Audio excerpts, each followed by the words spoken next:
being a part of our journey and for helping us make this celebration unforgettable. So give it up for yourself, everyone. Let's have a huge round of applause for each and everyone present there. Alright, that is wonderful. Okay, so ladies and gentlemen, with each passing year, this conclave ThinkPad has evolved into a powerhouse of ideas and discussions. We have delved into highly topical and crucial issues, turning them into subjects for insightful deliberations. Just like in the years gone by, we are once again handpicked a topic that resonates deeply with the pulse of contemporary times. However, the relevance of these discussions is crafted by the distinguished individuals who grace our forums.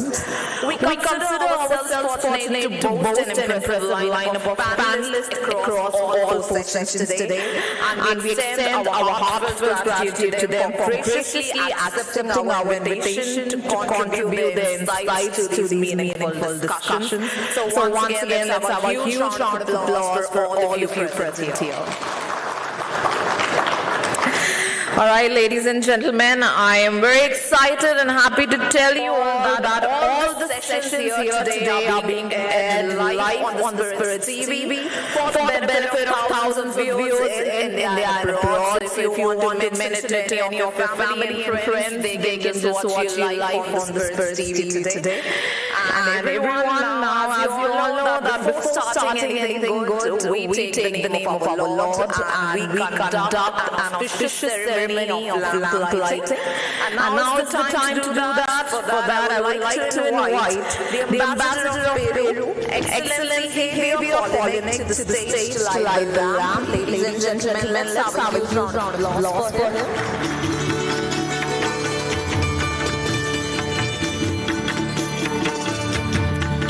Alright, now to accompany him, I would also like to invite Mr. Chowdhury.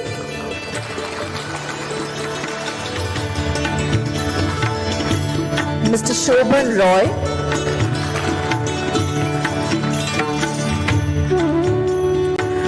Ms. Suman Gelawat,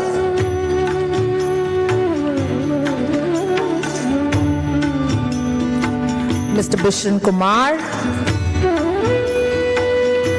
and Mrs. Shalini Kumar to accompany them. Once again, let's have a huge round of applause for the wonderful start which we are going to have, everyone.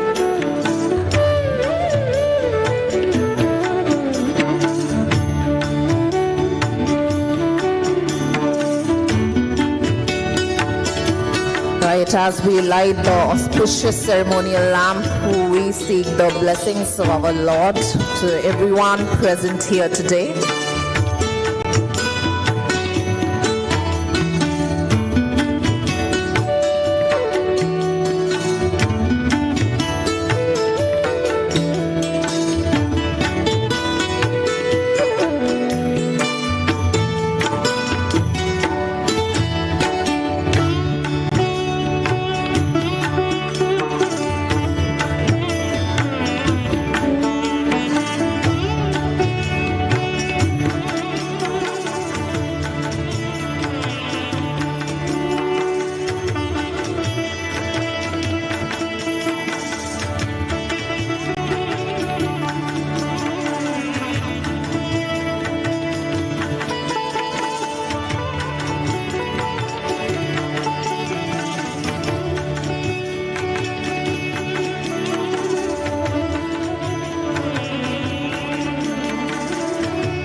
So much everyone for lighting the ceremonial lamp. Once again, let's have a huge round of applause for the wonderful start, everyone.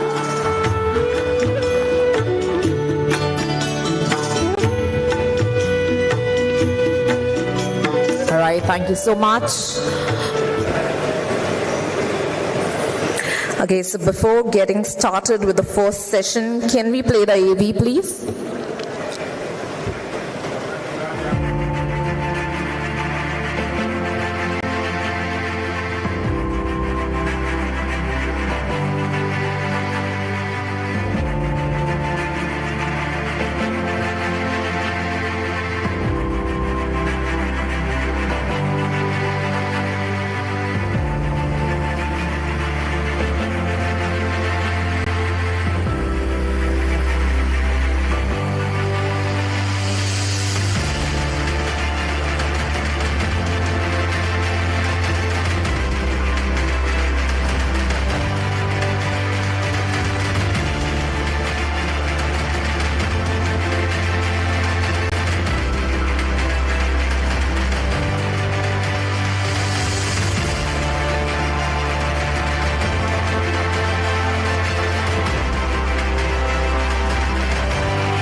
From the farms of Punjab to Atlantis, Arjun starts its journey. On board, fresh quinoa fruit harvested by local races. Carefully processed with precision, Arjun captures the zest of quinoa. Bottled with care and pride. Marketed locally, celebrated globally to share the flavor with the world.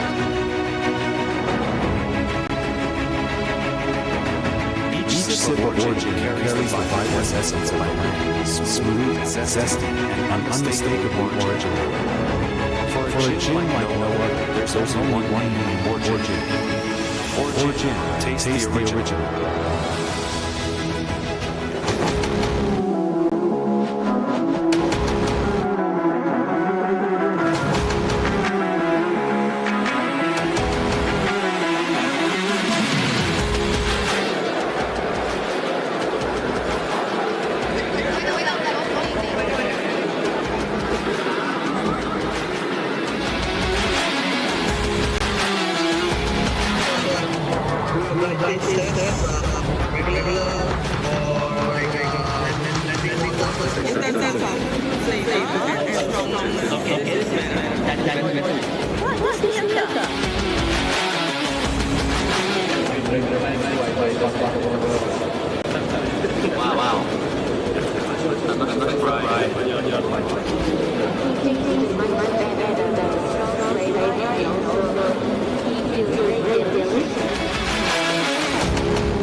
Hey Chris, you wanna test the water? Nah, man.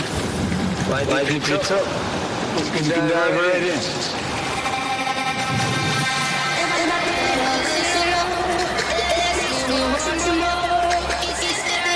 Why take small steps when you know all the steps? Why let things simmer? When you can hook up a store. You are fire ship. Go. Do something for the first time. For the 18th time. Go somewhere you've never gone before. Why live life in half measures when you can live it to the brim?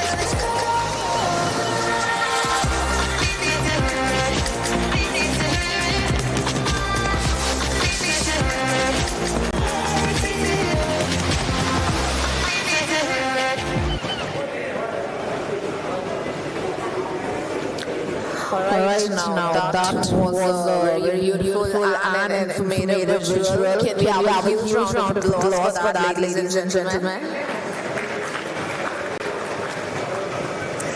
Right, now it's time to kick off the intellectual segment of the day at the Spiritz Conclave and Achievers Awards, presented by Blenders and Distillers Limited, powered by Aparna, India, and supported by our associate partner, Spiritz Private Limited.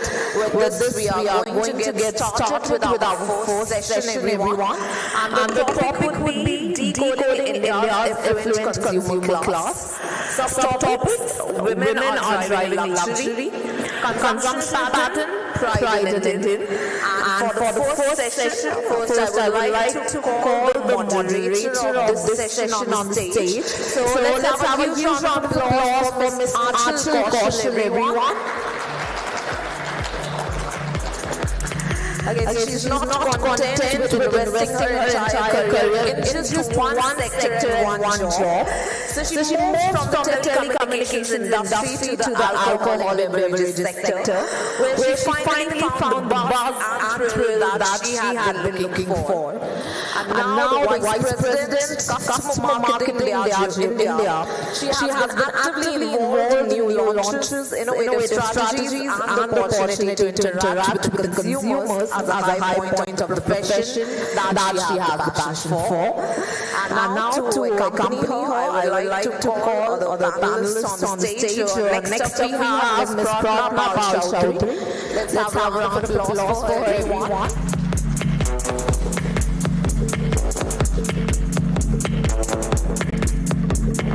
She's the head of regulatory affairs at Moët Hennessy India. Carries over 2 decades of experience in public affairs, sales, marketing, and business development. Previously, she was with Prarrthona, India. She holds certifications as a whisky ambassador and is a Kaushal fellow from the U.S. Department of Agriculture and Wine, Spirits and Beer. So next up we have Ms. Rohini Menzes. Let's have a round of applause, everyone.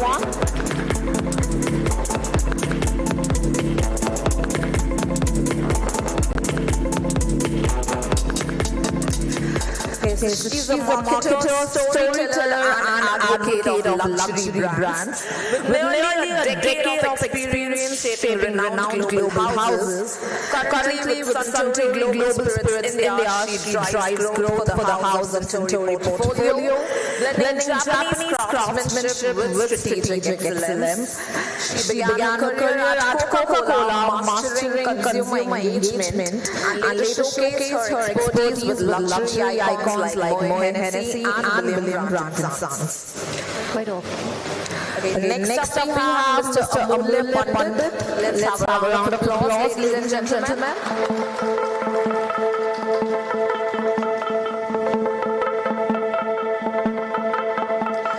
A senior consultant at Euromonitor International, he brings nearly a decade of experience in market research and consulting.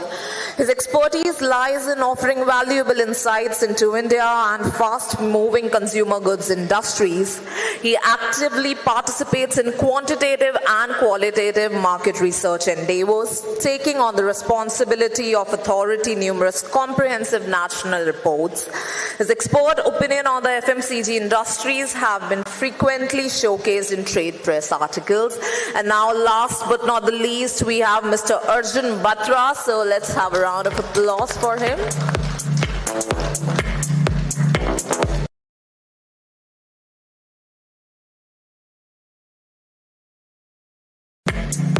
Right, he has been recognized as one of India's top 40 marketing leaders by 40 Business World in 2024, is a seasoned marketing and sales expert in the Alcobev industry. He was head of marketing at Global Spiritz Limited, overseeing brand strategy and innovation, and previously led brand marketing for premium labels at Beam Suntory India. So with this, we complete our panel. Once again, let's have a huge round of applause for the entire panel, everyone. Over to you, people. Thank you. You all can hear me? Am I? Okay. First of all, I cannot help but notice that it's a very intimate audience. So thanks to you all, really humbled by having people who are here to listen to us. Quite an interesting topic. So we all caught up amongst ourselves, and first of all, we wanted to know that what is each one doing, and how can we really talk about this. So I'm quite looking forward to the kind of discussions which really germinate from this, and I'm hoping that you all enjoy as well. So we're talking today about decoding India's affluent consumer class, and if you go back and you look at some of the data points, like from Bain and Company, we know that luxury industry has been growing within Alcobev, and it's anticipated that till 2030 we will continue to grow anything between, say, 16 to 18%, which is pretty impressive. Looking at where we are, we keep seeing lopsided growth sometimes in some of the categories within luxury, whether it's travel, sometimes even cars and everything. But this it's very encouraging for the Alcobev sector. So I'm going to ask some of the panelists about this, that say post-COVID, how have you seen the industry swell? So Rohini, we'll start with you.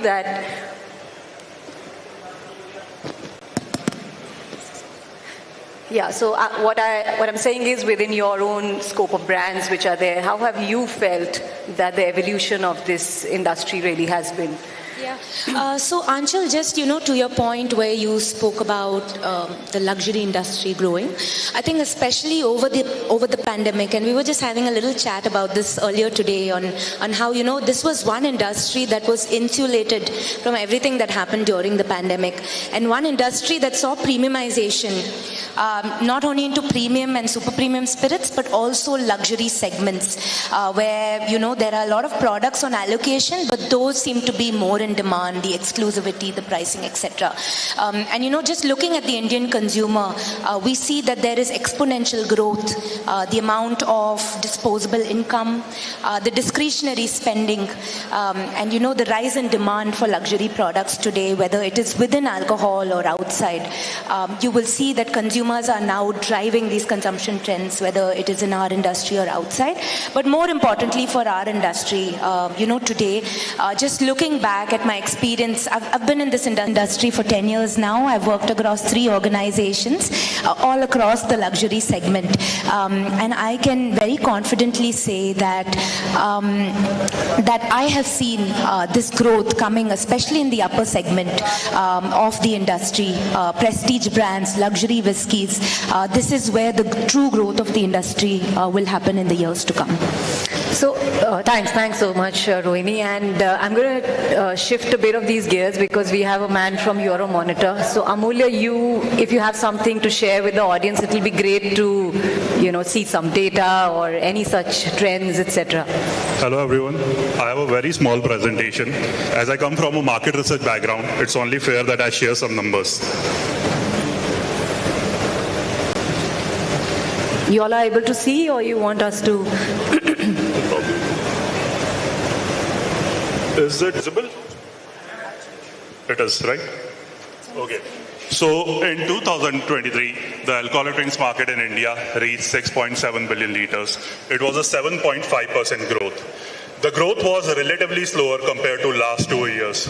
In 2022, we also reached the pre-COVID levels. The reason for slow growth were high taxes, cost of living pressure, as well as the recovery of on-trade. So when people start drinking on on-trade, they drink comparatively less alcohol.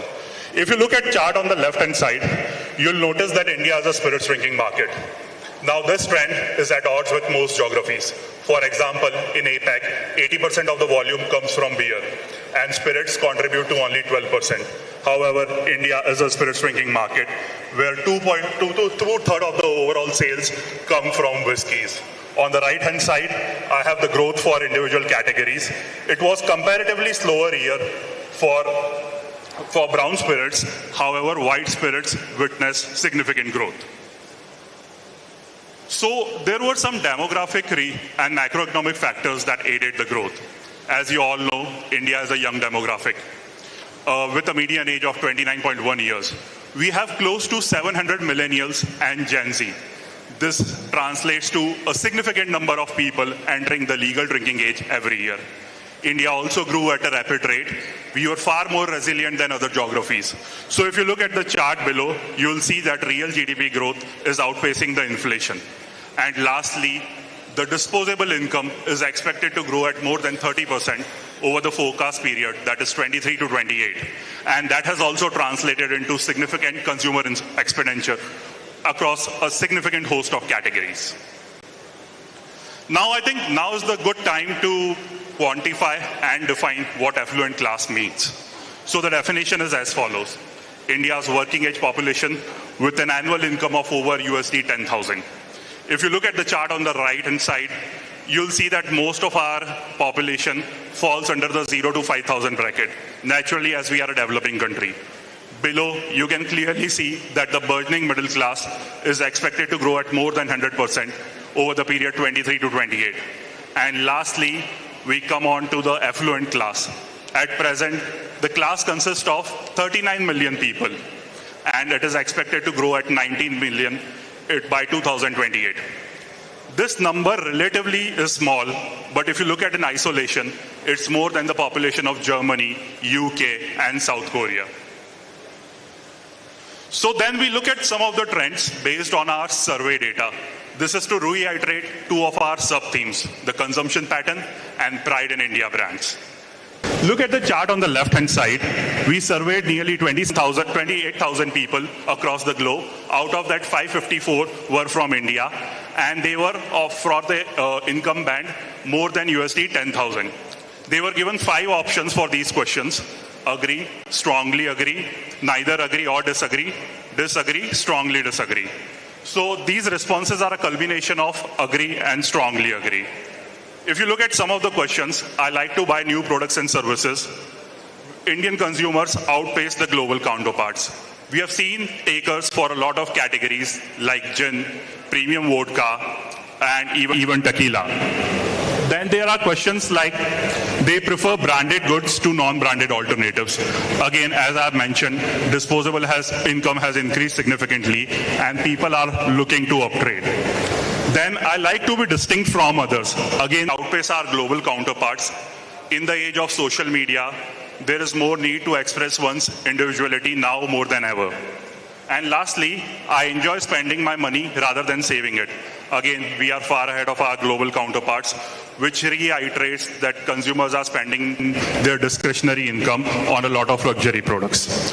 On the right-hand side, I wanted to reiterate the pride in products. So I try to purchase locally sourced products and services. Again, in isolation, the number is small, but relatively, Indian consumers outpace that, and that is why we have seen the growth in categories like gin and single malts, which were produced and distilled in India. So we have talked about millennials, a consumer segment that has the highest disposable income, is well-traveled and looking to upgrade. Therefore, I have sales by volume for various whiskies of different origins. As you all know, Scotch obviously leads the market. One-fourth out of all the Scotch which is imported is sold in bottled form, something that I have captured. However, whiskies from other countries are also gaining traction. So you have Irish whiskey, US whiskey, Japanese whiskey, which has found takers in the last 2 years. And we believe that during the forecast period, they will achieve significant sales. On the right-hand side, I have single malt volume by type. I think one thing which will catch your fancy is that Indian single malts in 2023 are now outpacing other single malts, which clearly reiterates that there is a demand for high quality Indian single malt product, as well as the rise in affluent consumers combines very well with these specific trends. That is it from my side. Thank you. Thanks, Amulya. Before I go on to the consumer, I just wanted to take a moment to ask you, Prarrthona, how has regulatory framework really made a difference in accelerating this growth that we're talking about? Good morning, everybody. So before I come to your question, when we were talking of COVID and post-COVID, I would want to remember and thank the situation around wherein we as alcohol, we could think about home delivery of alcohol just because COVID happened, right? So that helped us to an extent. We at the regulatory front could have, done whatever, but this wouldn't have been possible. This helped us, and now we are talking to each and every state so that they can replicate what West Bengal did by Swiggy and Zomato delivery. So that is something which started off post-COVID. So that has helped us a lot, the industry. And now coming to how regulatory has helped the affluent class. So when we talk about regulatory, it is not about a company that I represent. It is about the community of the entire regulatory folks, some of them who are actually sitting there with us, who has been seniors to us. Before me, there will be people after me who will be working on the same regulatory front, working together, be it combined as ISWAI or CIBC. We are all together and we work for the same cause. And we don't work for a company is what I would like to say. Right, Rajneesh? Right, Sanjeev?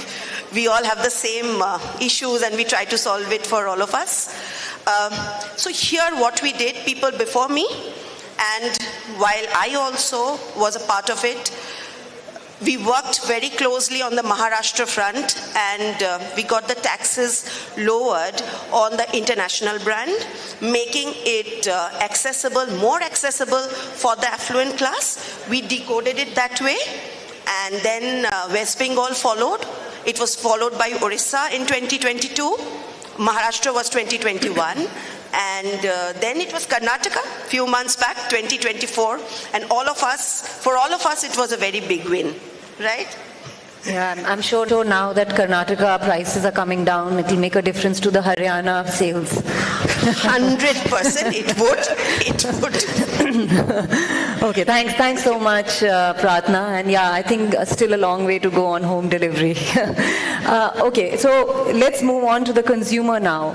I mean, really taking a big leap from where we are. I think there is something about the consumer. You know, luxury and status has always been akin. You know, I mean, it's sometimes we also call it statusful luxury or whatever. Many aspects are attached to luxury, opulence, something about extravagant kind of style of being. I mean, we can't stop talking about the Ambani wedding and how, ostentatious it really was, how excessive it was. But then there's another part, there's another set of consumers who are really looking at authenticity, something which is more, it's about individualism, maybe a wee bit of simplicity also. So let's talk about this newer shift within the consumer set and their reflection of what luxury really is. So Arjun, you'd like to just share something there? Yeah, thanks for that, Anchal, and good morning, everyone. I think the consumer today, there used to be this perception historically that luxury and premium brands are only being consumed by people of a certain age and above, right? I think that age bracket has reduced, first of all.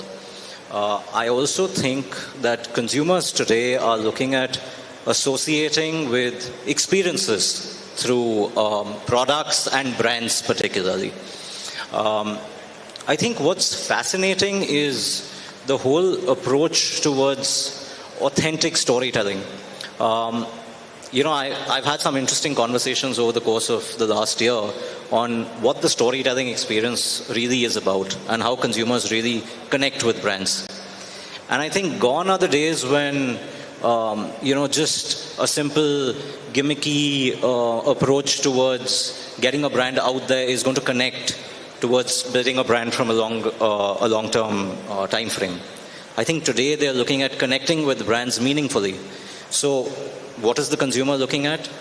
They're looking at authenticity, they're looking at that connect. But more than anything else, they're looking at experiential engagement.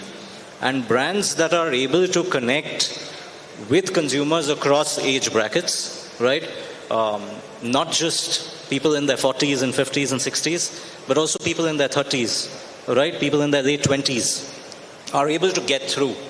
We've seen the emergence of festivals in India, not the religious kind, but spirits festivals that are celebrating high-quality brands. A lot of that also comes from the focus on how these brands are created, right? The focus on attention to detail. Even if something is mass-produced, what is the whole production methodology? What are the quality tools? And then you get into that entire essence of craft. I think these are things that consumers want to understand today. And they are able to relate to a lot more because everything is available at the touch of a button on the phone today. People are exposed to media. They want to know about what they're consuming. So I think that plays a huge role. Great. I'm going to take a leaf out of what you just said, which is the younger consumer, which you said late 20s till, 32 and all. I won't even go to a 35. But or let's simplify. Let's talk about the millennial kind of a consumer. I'm just, talking to you about some of the things that we talk about in terms of trends at Diageo, which is really impacting the consumer. A very rooted kind of a luxury, culturally immersed, etc.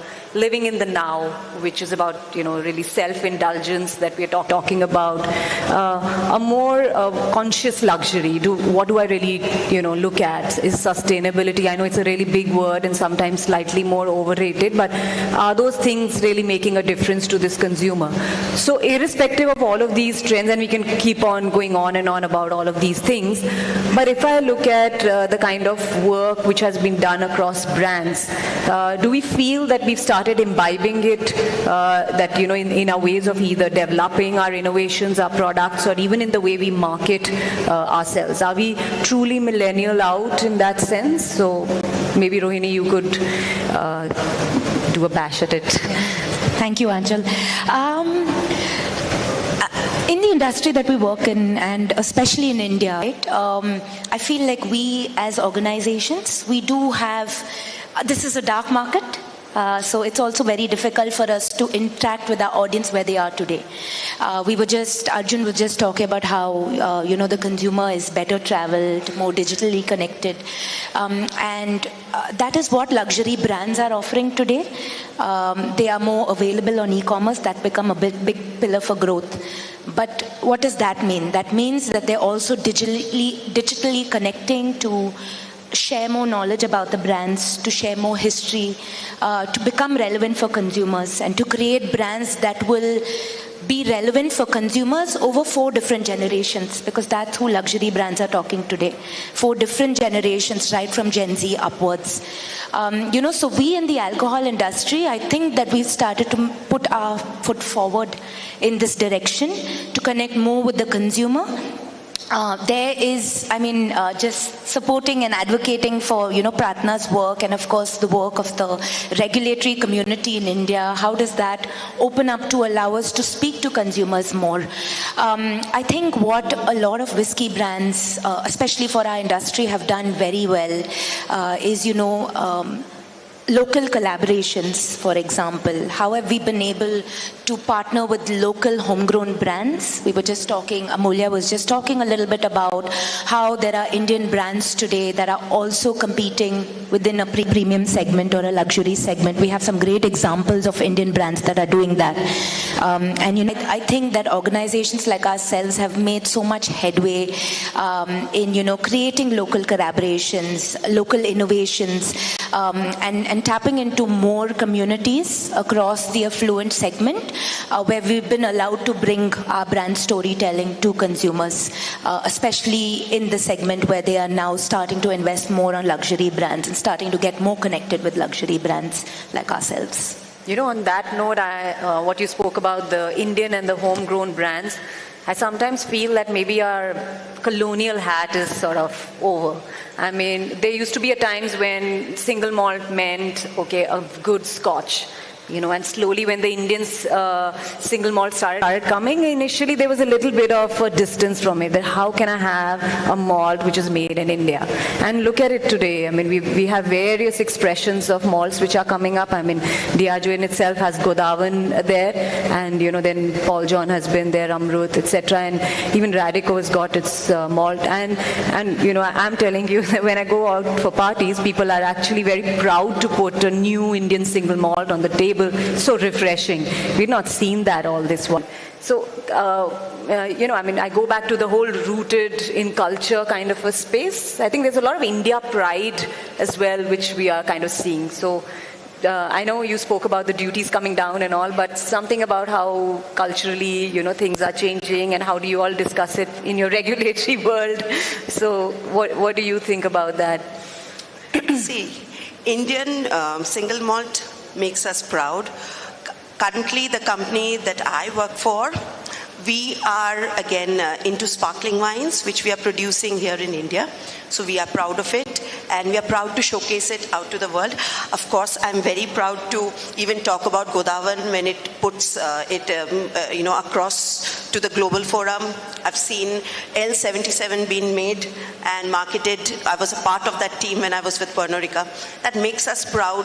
And yes, with the taxes coming down for international brands, yes, it would be a little difficult to in the price war. But however, I think But good for the consumer. Yeah. They have an array of choices. Again, coming from the luxury background, I would say luxury is all about preference and not about pricing. And this has got nothing to do with regulatory. So if I like a Godawan or an L77 or an Amrut, I will go for it. right? It's not about, it's about what you prefer. You prefer a Omega or a Patek Philippe. It is about your preference and not about the pricing of it. That's a very interesting point, Prarrthona, because we know that repertoires are changing. I mean, a little bit of a data that we look at, I mean, if you remember at that time, people would say, oh, I'm a Chivas drinker or I'm a Black Label drinker. Those conversations are passé. In fact, in some of our own interactions, these which we do, we say that on an average, a consumer is interacting with anything between 11 to 18 brands. That's a humongous amount of choice. It makes the companies very vulnerable, but also it evokes that whole sentiment of we need to innovate, you know, according to the changing times, etc. And you had presented, Amulya, the data right now where Indian single malts have a share almost equal to, you know, the Scotch whiskies. So any more insights or anything which you'd like to talk about in terms of the whole craft within India space? So I think there were a lot of perception biases in the past. A lot of credit has to go to Amrut for breaking those biases. It gained a lot of equity in the international markets, and then we Indian consumers realized that Indian companies have come up with qualitative products and they gained more acceptance. So single malt, I've already mentioned that, you know, Indian single malts are outpacing other single malts. Similarly, gin is another category where Indian brands are doing really well. One thing that we are doing well is leveraging our strengths. So if you look at gin, we are using botanicals. Historically, we have used that in our food, which is well coveted across the globe. I think we have brought those strengths to alcoholic drinks as well. Also, the stakeholders are now aware how important that industry is. In value terms, it's close to US 50 billion. So it's significant. It is impacting the entire economy, and companies are now leveraging their strengths to promote their Indian brands. Yeah. Okay, thanks. Another thing I think, Rohini, you mentioned, which was, you know, this whole change in digital and hence how is it accelerating stuff. I think one of the things which germinates out of it, which I find personally very exciting and interesting, is the emergence of boom towns. I mean, there was a time when we would make our marketing plans, or like even a big store would open first in a class A town or metro, you know, I mean, that's how it really used to be. Today, if you look at it, the consumer, especially the younger consumer, is more same than different between towns, you know, what I call as a boom town, which is like, as we used to call them, or the tier 2, the youth over there is extremely similar to what we find in the bigger town. And I think digitization has made it like that. Social media has made it like that. So, I mean, when you're looking at your products, campaigns and all, how are you looking at, say, these two consumers who are across the two towns? So, Arjun, you want to talk to us about that? You know, it's fascinating. When we look at any consumer approach and we look at any marketing strategy, traditionally in our industry, a lot of the conversations have been around off-trade, on-trade, how do we connect with the consumer in the market. So here's the thing, the digital medium is a very real channel of engagement today. And I think understanding what the consumer is speaking about digitally is equally important towards building that strategy. When you look at channels of engagement, the time that we had during COVID was devastating for the hospitality industry, right? But how were you to connect with the consumer at that point of time? I think one of the things that really helped while engaging, not while advertising, but while engaging, was to ensure that the consumer was able to connect with brands integrated into their lifestyle. And I think that is where channels of engagement today are equally important when you're looking at connecting with the consumer. And hence, you know, anyone, a millennial for that matter, or anyone of any age group sitting in a tier 1, tier 2, or tier 3 city or town for that matter, can connect with brand experiences, not just in any city across India, but also globally, right? Which is why they are able to ask a lot of questions. There's a lot of curiosity, and there's a lot of intrigue. And there's a lot of aspirational value in wanting to connect with certain experiences, right? I think one thing that we spoke about was also, while speaking about the growing pride in Indian brands, was that while a lot of consumers observed a lot of international brands, they were also hungry for that platform where people are going to celebrate the artistry of India in the Alcobev sector, right?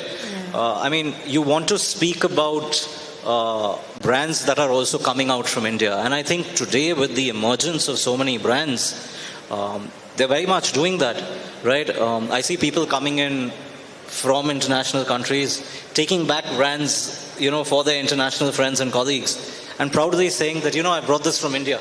Yeah, that's such a big thing, no? Yeah, it's huge, right? Yeah. So I think that is fascinating, and it's really about understanding also for a lot of international consumers about what's going on in India.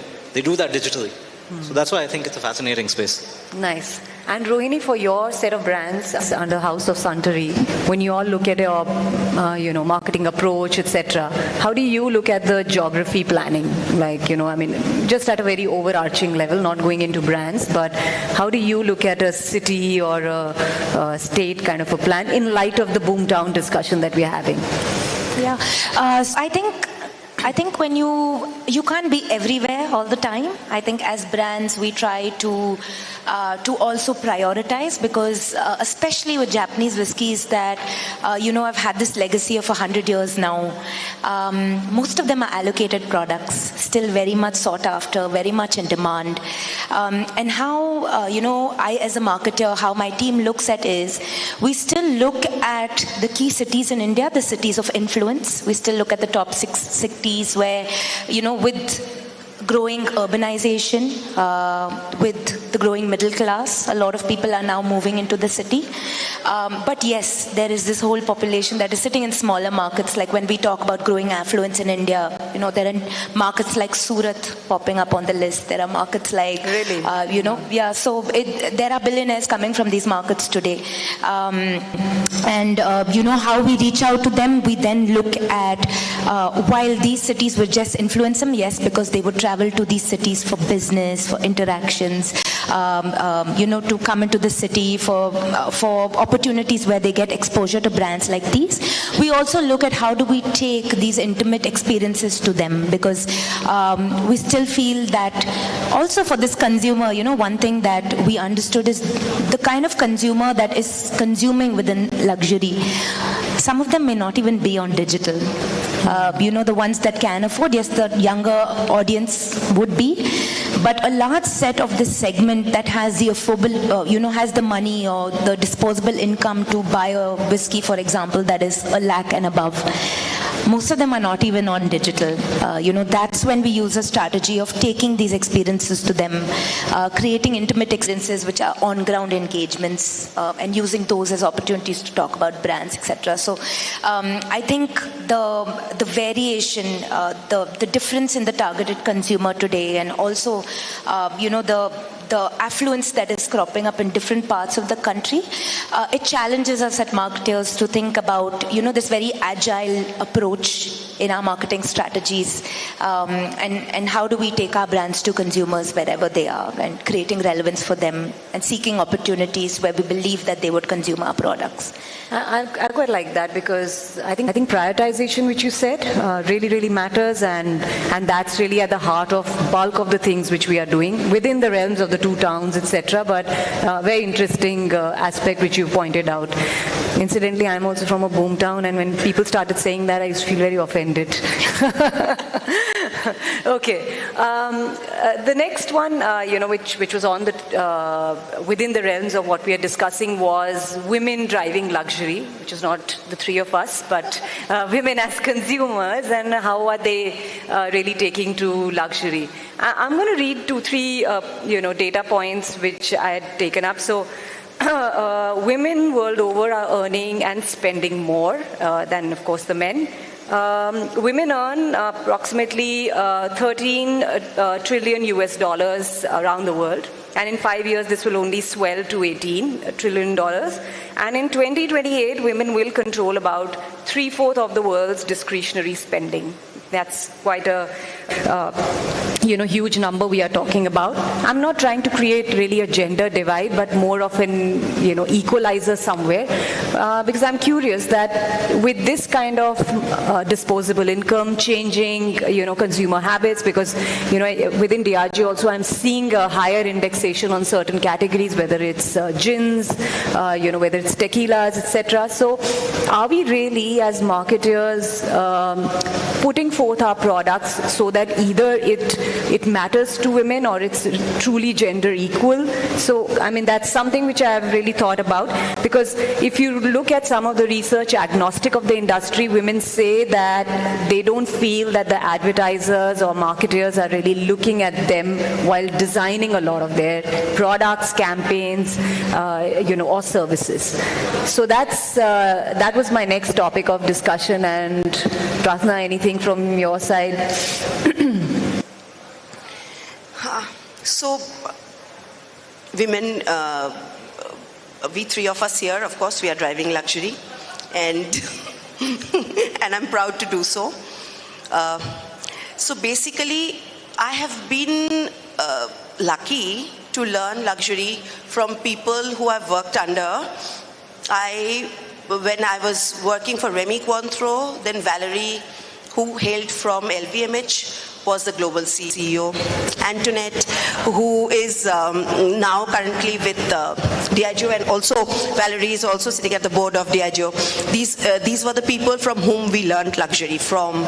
And now I'm in a company where it is led by 6 women. The managing director is also a lady.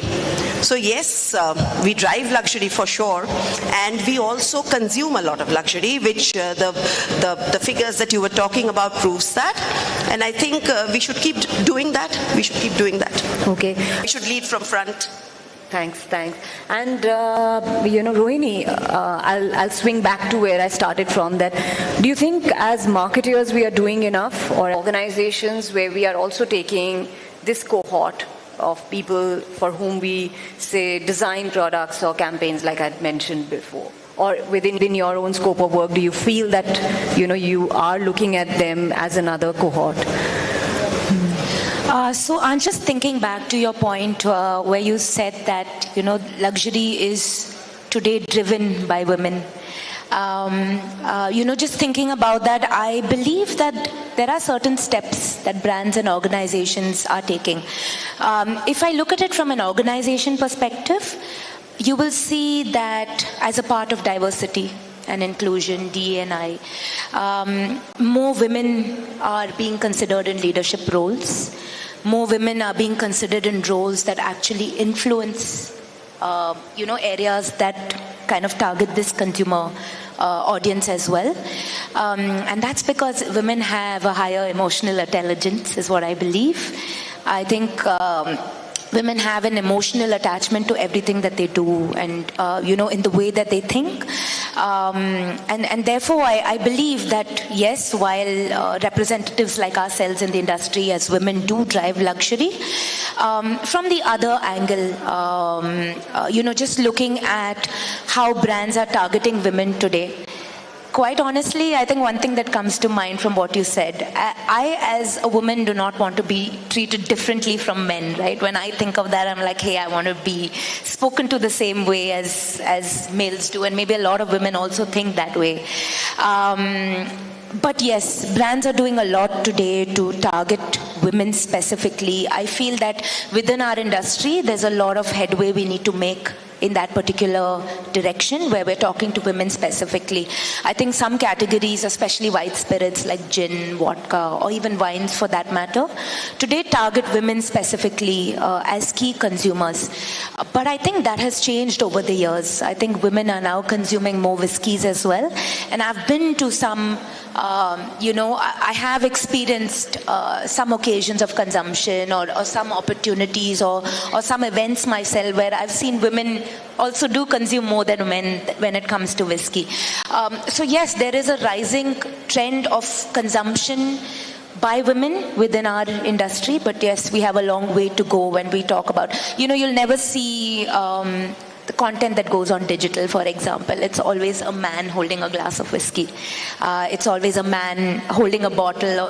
Stereotypically, we always saw single malt as a man sitting in a leather chair smoking a cigar, and he has a single glass of single malt in his hand, So we talk about these stereotypes, and yes, we want to make progress in this direction, but I think we have a long way to go where we truly need to advertise for women, and we need to use women as advocates within this industry as well. I think outside of the industry, we've done that quite beautifully. We see names like Priyanka Chopra, Alia Bhatt representing big brands across the globe, right? Louis Vuitton, Deepika Padukone, Gucci, Alia Bhatt. I think in other industries, we've managed to do that a lot, and Indian women have been able to represent luxury brands very well. But I believe within the alcohol industry, we still have a long way to go with that. Agree, yeah. And Arjun, what about you? I've seen some work which you had done on Terai, and we were talking about it also a little while back. But at an overall level, what do you think we are as marketers? It's an evolving space. I think if you looked at the way in which marketing plans were approached about 10 years ago, when you asked for a consumer definition, you had these very stereotypical definitions, right? SEC being defined, age being defined, gender being defined, predominantly male. And when you asked that why are we defining a particular gender, it was because, research says this much percentage really comes in, Well, the reality is that research is based on a sample size of consumers also being spoken to. And the reality also has been that the product for the longest time has also been a taboo space for discussion in our country, which doesn't mean that women didn't enjoy the brand. It's just that a lot of people were very apprehensive about speaking about it, right? Today, if I walk into more affluent circles and I walk into, avenues where brands are being consumed, you see an equal number of women enjoying a single malt as you see gentlemen over there.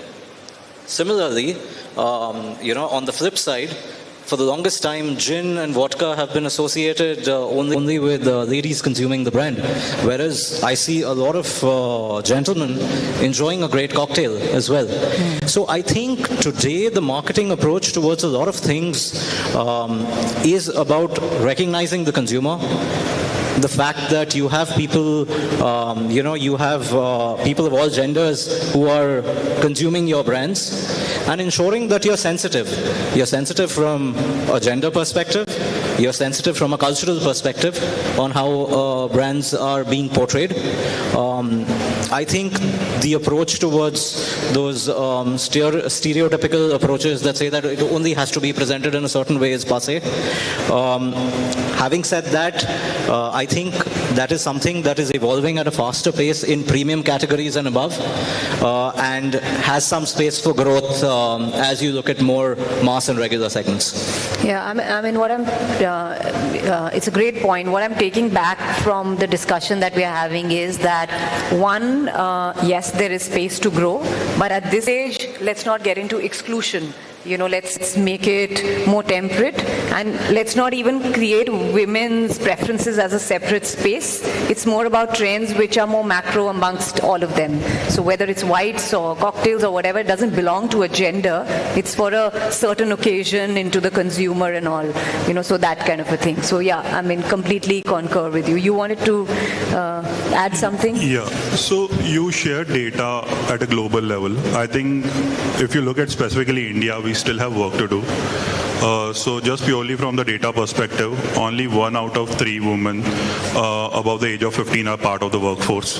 In case of men, it's 4 by 5. In the past, we have had some innovative strategies. I remember a wine player coming up with a sommelier at home program, where you target women consumers by sending wine at their homes, accompanying it with cheese. Again, it was a very expensive program, so they had to discontinue.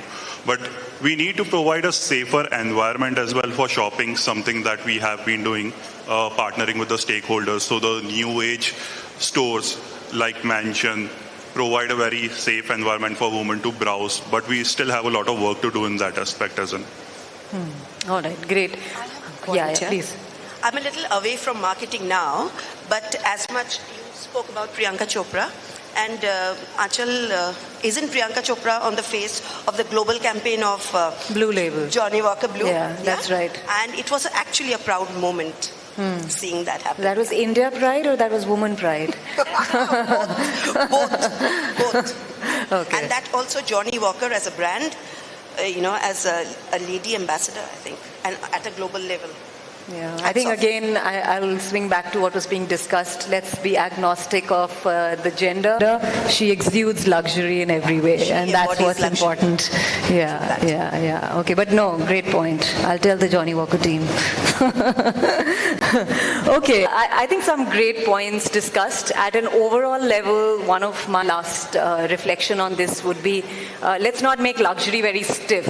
I think luxury from what it was 10 years back is really not what we talk about. It's not like you need to, I think one of you said, sit in a library bar on a leather couch and really open your single malt. I think luxury is more simplistic now, more attainable and authentic, and that's the space which is very relatable for a lot of consumers, and hence as brands we need to gear ourselves. And of course there would be layers of luxury because you have the ultra, etc. also. Some last points from you all before we wrap up our session. Pratna.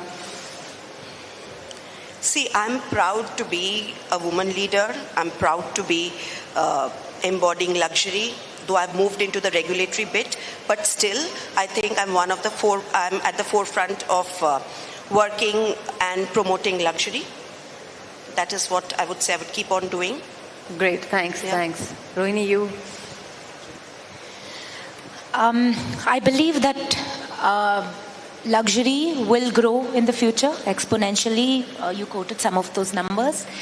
I think that India overall and also our industry is making a lot of headway in this direction. And I'm sure that we will continue to do so. And just resonating with what Pratna said, as a woman within this industry, leading luxury, but also as a consumer of luxury brands. I look forward to India being one of those countries that truly looks at luxury the way that other countries do. I still think that in a lot of ways, we're very heavy on tax. We don't have access to luxury brands everywhere. A lot of the opportunities, I'm sure, luxury brands. Yeah, while we are wrapping up, but that whole pyramid approach in any case has all changed. We know that it's like a diamond kind of an economy. So this is where the luxury in the middle is starting from, which is not really the middle India of the erstwhile that we were talking about. So I think that space is very interesting now. Yeah. And that's what is causing the growth. Yeah. Amulya, man of data. So as I mentioned in my presentation, the affluent class is expected to be around 90 million, which is a significant consumer base. If you look at from the company's perspective, they will push luxury products solely based on two facts. Whether it's the theme of drinking less but better quality of alcohol, it works well for that. Also at a time of high inflation, where companies are focusing on premium products, all these themes fit in perfectly. Thanks. Look, I consider myself as a student of the space, right? For me, it's fascinating how the definition of luxury is evolving. Up to a few decades ago, it was very bling. Today, the concept of minimalistic luxury has come in, right? How it continues to evolve is going to be a fascinating space. I think understanding consumer preferences is going to be at the heart of how the space also evolves, because it's going to be about relatability, it's going to be about relevance, but it's also, that whole aspect of stature won't really move away from it. I think what is fascinating is, I'll pick up a little bit of data and maybe take a leaf of your book, but I read a data point that said that middle-income households, but at the same time growing income households between 5 lakhs and 30 lakhs is actually increasing to 730 million people plus by 2031 from being 430 million plus in 2021. So I think that represents a significant part of the opportunity that will come up in this space as people continue to aspire to experience new things. So I think I'm fascinated by this space, and I see it as a huge potential for growth. for consumers, for the economy, for sure. And I see India contributing to the world significantly in this space in the times to come. Absolutely. Completely agree, inshallah. And on that note, thanks a ton, everybody, and thanks to the panel. It was a very interesting discussion. Couldn't see you guys from here, so we don't know if you enjoyed or not. Thank you so much, everyone. Yeah. Any questions? No. Fairly simplistic as a topic.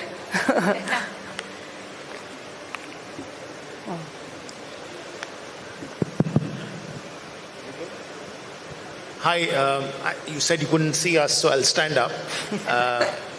Right, so I can't help myself but recognize the awesome pride that all of you feel in your brands and companies that you represent here and the work you do. So congratulations for that. My question really is, I heard a lot about how Indian single malts, gins from India, made in India for the world is taking off.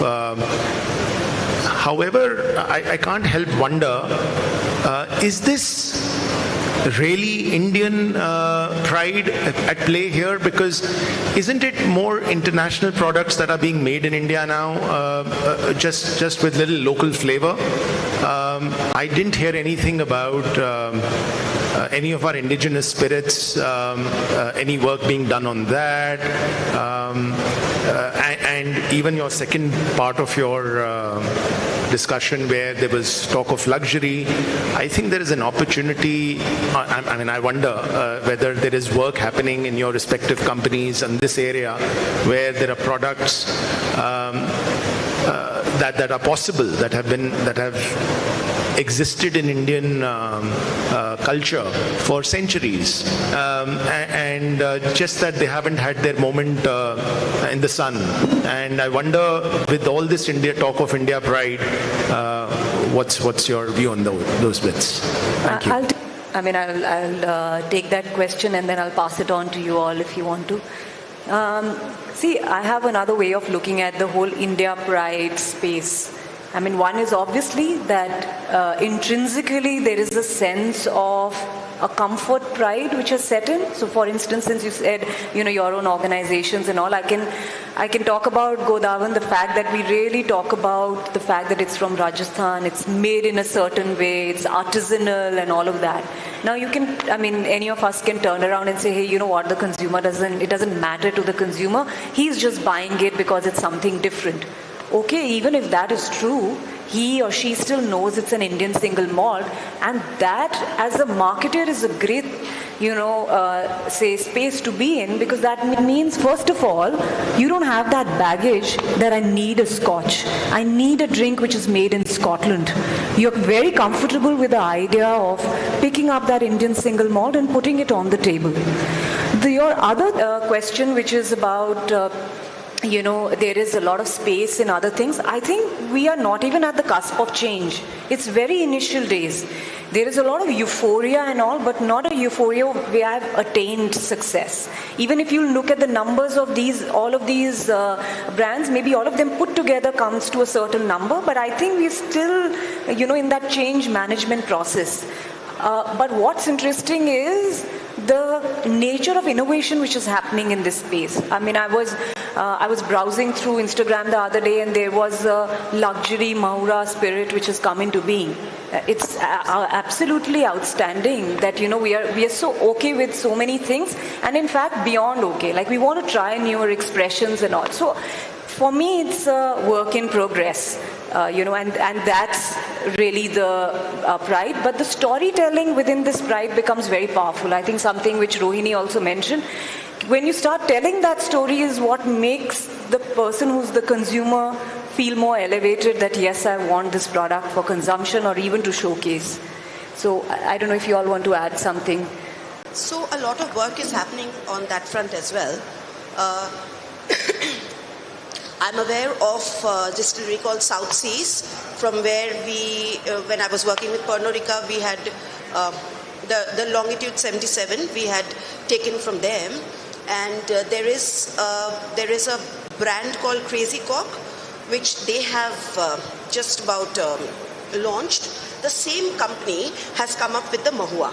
So a lot of work is going behind that. And if you look at the bottle, it's beautiful.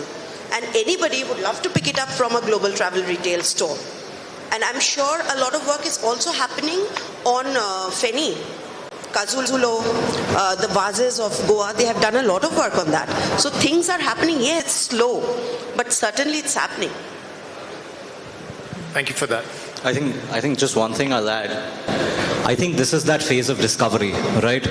And for the first time, we are in a time period where a lot of consumers are discovering that there aren't just options that are coming from India, but options they can be very proud of. I think that discovery is going to go beyond the whiskeys and gins into a lot of other categories, right? And I think this is that phase where that continuation of pride is going to lead to fantastic new products coming up and being made into fantastic new brands. So I think this is just the tip of the iceberg, and the growth story is something that has the potential to be unprecedented. Okay. Can I just, sorry, I'm just going to add one point to what everyone said. Just talking about how, while we speak about these Indian brands specifically, right, I think Indian organizations have done a great job. Amulya spoke about how Indian single malt today is overtaking Scotch. Yeah, it's grown exponentially to overtake Scotch. So hats off to marketing teams who've put Indian single malts on the map, right? I'm taking that as one example, but they talk about their awards. They have, spoken about their whiskies on international stages where they've won accolades versus, so just comparing that innovation and that spirit coming from India to what Scotches have been doing for such a long time. We've been able to put ourselves at par with them. And even when the consumer has to make a choice, today they're not investing or buying Indian single malts because they're cheaper than Scotch. In some instances, Indian single malt is even more expensive than Scotch today. Just thinking about consumer mindset and how they want to invest, it's about how these brands are doing a brilliant job in allowing the consumer to hear what they want to, what they need to. That, we're good quality, we're comparable to global brands. We have this brilliant story to tell, and India has this offering to make great quality products that you would otherwise go abroad to buy. So just wanted to add that while all this is happening, the Indian consumer themselves is also thinking from this perspective. And Thank you for sharing. Thanks for the question. That's fine. Any other question? Okay. All right. Thank you so much. Thank you so much, everybody. Yeah. Thank you, ladies and gentlemen.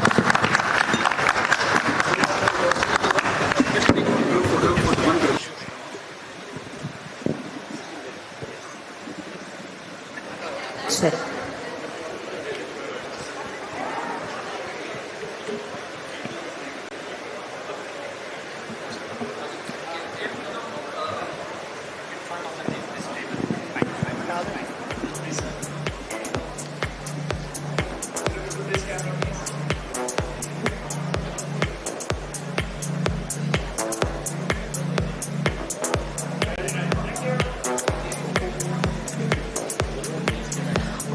I request all of you to kindly stay back on the stage for just another minute. To all the panelists who were there, just another minute. We do have a token of appreciation for all of you.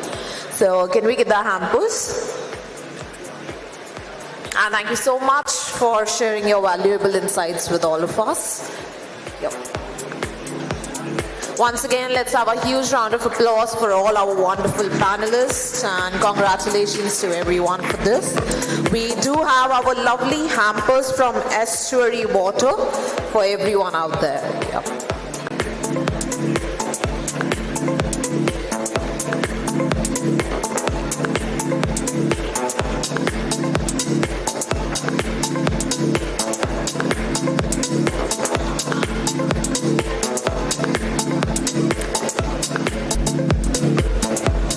Once again, thank you so much everyone, and many, many congratulations. Thank you, sir. All right, ladies and gentlemen, before proceeding to the next session, I do have a very special announcement for all of you here. So two industry leaders have come together to create something truly remarkable. Spiritz Magazine and News9 have officially joined hands to form an exclusive and powerful partnership for helping the Alcobev industry.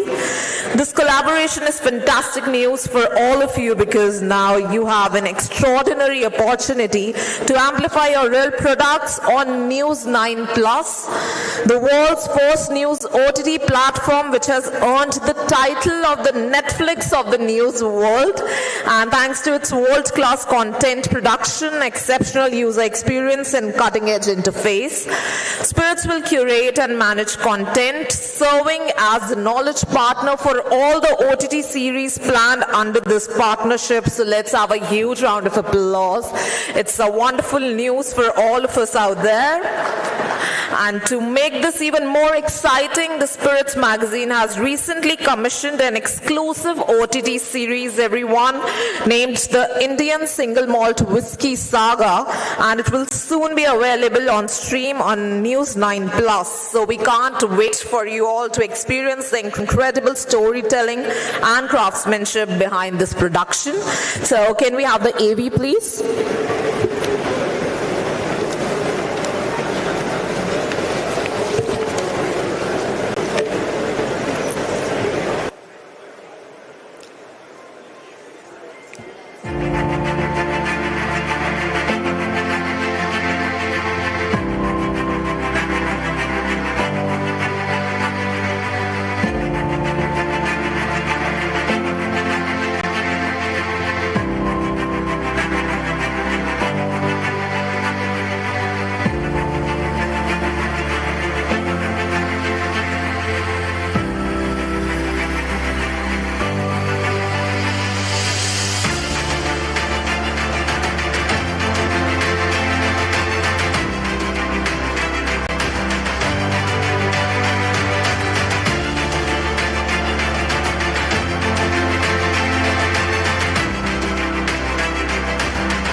From the farms of Punjab to your glass, Arjun starts its journey.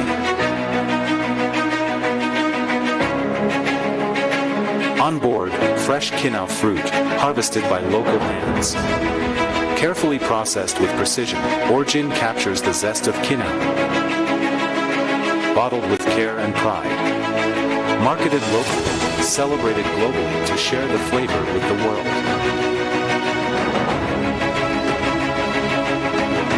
Each sip of Arjun carries the vibrant essence of the land, smooth, zesty, and unmistakably original.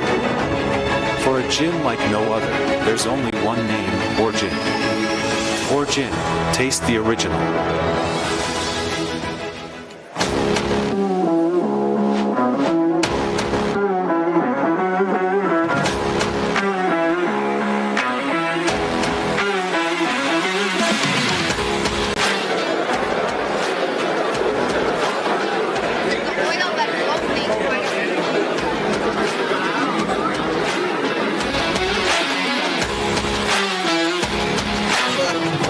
Doing a blind taste test. In terms of flavor and strongness, this is better. That is better. What? This miracle. It's been recognized by the Scottish Awards. Wow. I'm not surprised. He tastes much better, the strong flavor, and also he feels very delicious.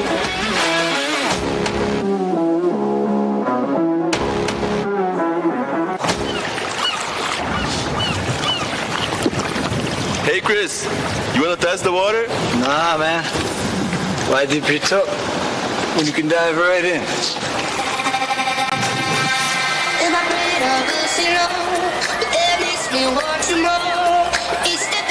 Why take small steps when you know all the steps? Why let things simmer when you can cook up a storm? Whoa, Papa! You are on fire, chef. So go, do something for the first time. Or the 18th time. Go somewhere you've never gone before. Hello, everyone.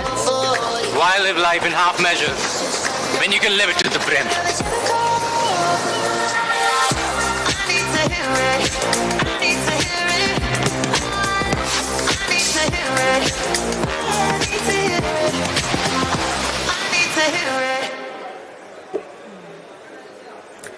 All right, once again, let's have a round of applause, ladies and gentlemen. And with this, we are going to proceed further with our next session. So I request everyone to kindly be seated. For the next session, the topic will be Alcobev industry, a committed partner to the Viksit Bharat agenda. Subtopics: investment, revenue earner, and employment generator. Innovation, make in India. Okay, and for this, I would like to call our moderator for the next session. So let's have a round of applause for Mr. Sanjit Padhi, everyone.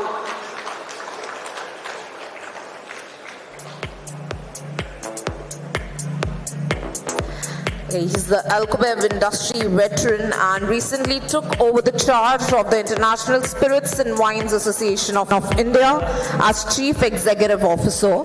He carries over 40 years of diverse experience to his new role, having held senior positions at prominent companies such as Sabmiller Asia and India, Escorts Limited, Diageo PLC and UB Group. Currently, he serves as a director at Advent Business Advisory Services Private Limited in Delhi. So next up, joining him, we have Mr. Ankur Sachdeva. So give it up for him, everyone.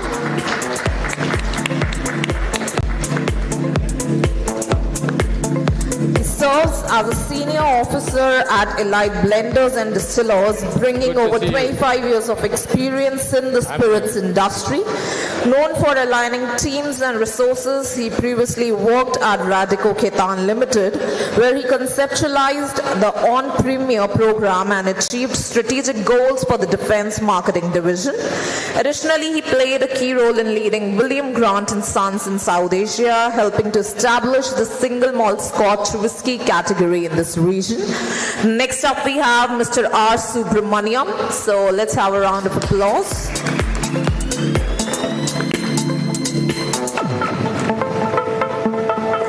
He's the Executive Director, Tax and Economic Policy Advisory Group, EY LLP. Over 20 years, he has gained wide experience in a diverse range of tax and regulatory issues, including developing and evaluating options relating to policy reforms and regulatory support in Alcobev industry.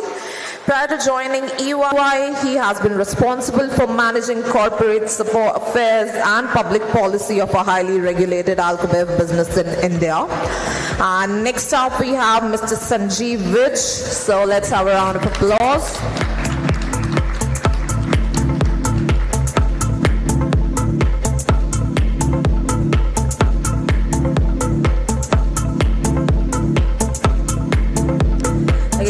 Brings over 3 3 decades of expertise in public policy, corporate strategy and operations. Currently leading public policy at Diageo India, he focuses on taxation and regulatory matters. His diverse career spans sectors such as education, IT, hospitality and telecom, with key roles at Aparna, Vodafone, Reliance and Duncan's Group. Next up we have Mr. Neeraj Singh, so give it up for him.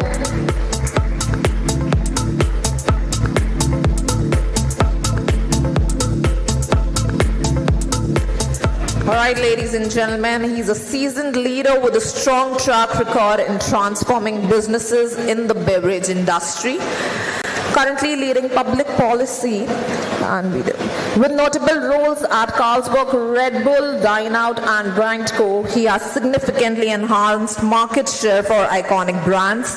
As Chief Business Officer at Cartel Brothers, he leads strategies for the Glenwalk and Future Global labels, positioning the company for premium market expansion.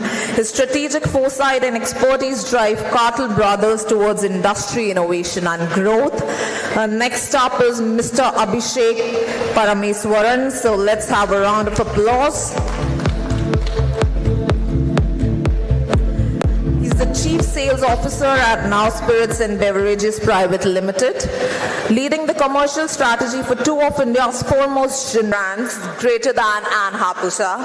With extensive experience in the Alcobev, hospitality and FMCG sectors, he has been instrumental in driving growth for Now Spirits, both domestically and internationally. Prior to this, he held leadership roles at Rema Contreau, Moët, Hennessy and William Grant & Sons. And with that, last but not the least, Mr. Abhinav Jindal is going to complete our panel. So let's have a round of applause. The founder and CEO of Kimaya Himalayan Beverages, a beverage manufacturing firm established in 2018. He's a young dynamic industry professional with experience of over 20 years in the business of management consulting, liquor distribution and retailing and beer manufacturing. He launched his beer brand Be Young, India's first crafted strong beer, offering a premium consumer experience, and in 2024 he introduced Be Young Brew Garden in South Delhi, a D2C microbrewery that blends traditional brewing with modern entertainment. So this is our entire panel for the second session. Let's have a round of applause once again, ladies and gentlemen. Over to you people. Thank you. Good.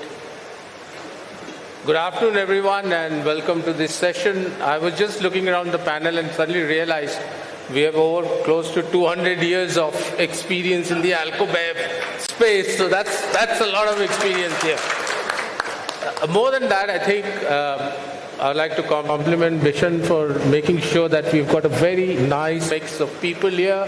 You've got the spirits experts, you've got advocacy experts, and then you have the young man, Mr. Jindal from the beer industry, and then lots of new products, new innovation, etc. So I'm really looking forward to this session because I think it's very important for us to contextualize the fact that the Alcobev landscape, since I started God knows when, and today has undergone tremendous transformation, especially in the last decade. And we are on the cusp of something very interesting, and if we manage it well, I think the topic which talks about Viksit Bharat, our path towards that can be a very, very interesting process and an interesting journey for all of us. Before we dive deep down into getting into more specific areas, let's set the context right and just to give you the perspective. We as an industry are not small. I don't know how many of you know that the Alcobev industry contributes over 3.40 lakh crores of revenue in the country. We are as high as 25% of the revenue collected by certain states. We employ, or we give direct employment to 70 lakh farmers cutting across various sectors. Around 9 lakh more people indirectly are involved with us. Apart from the farming community, I don't know, again, the fact that our contribution to the glass industry is almost 10,000 crores. So in terms of numbers, we contribute 22% of the total packaging industry in this country. So we're not insignificant. We're a very large industry. And I think the time has come for all of us to collectively work together, create a force that makes sure that we get the recognition from policymakers. And that's where I expect Mr. Subramaniam to also guide us as to how we can create a larger force to address us as an industry and our concerns. So let's just start off first, and I think the first thing which we can start off, and I will put this on into Sanjeev, because it's sitting next to me, it makes it easier to start. So Sanjeev, let's talk about employment generation and the way we as an industry generate employment in the context of direct and indirect, and more importantly in the retail space, where if you look at the number of outlets we have, and on an average of 5, we almost provide employment to 5 lakh people directly through our retail infrastructure. So how do you feel that we as an industry, from an employment perspective, can work and generate more employment? Yeah. Good morning, everyone, or rather good afternoon, everyone, and thank you very much for that, Sanjit. You spoke about Viksit Bharat. I think Viksit Bharat talks about a developed India in the centenary year of India's independence. And, today, I think when you look at it, employment probably is the biggest outcry that we see in India today that the politicians face.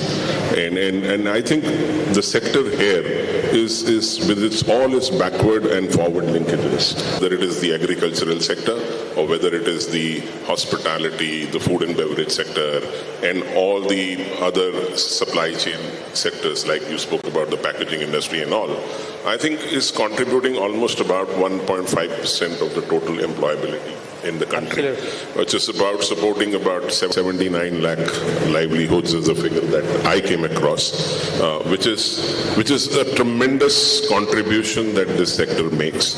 And I think that's what we probably haven't highlighted it that much, and we need to probably speak more about it as a sector, more rather than we talking individually as companies or one association here or one association there, because I think that's a very, very huge contribution to the idea of Viksit Bharat that the government of India envisages. So I think the backward linkages, the forward linkages, and I think now with the advent of what we are trying to do in the innovation space, which is now creating more direct contact with farmers, especially for malt and all other types of grains and that we require for the innovation aspects, and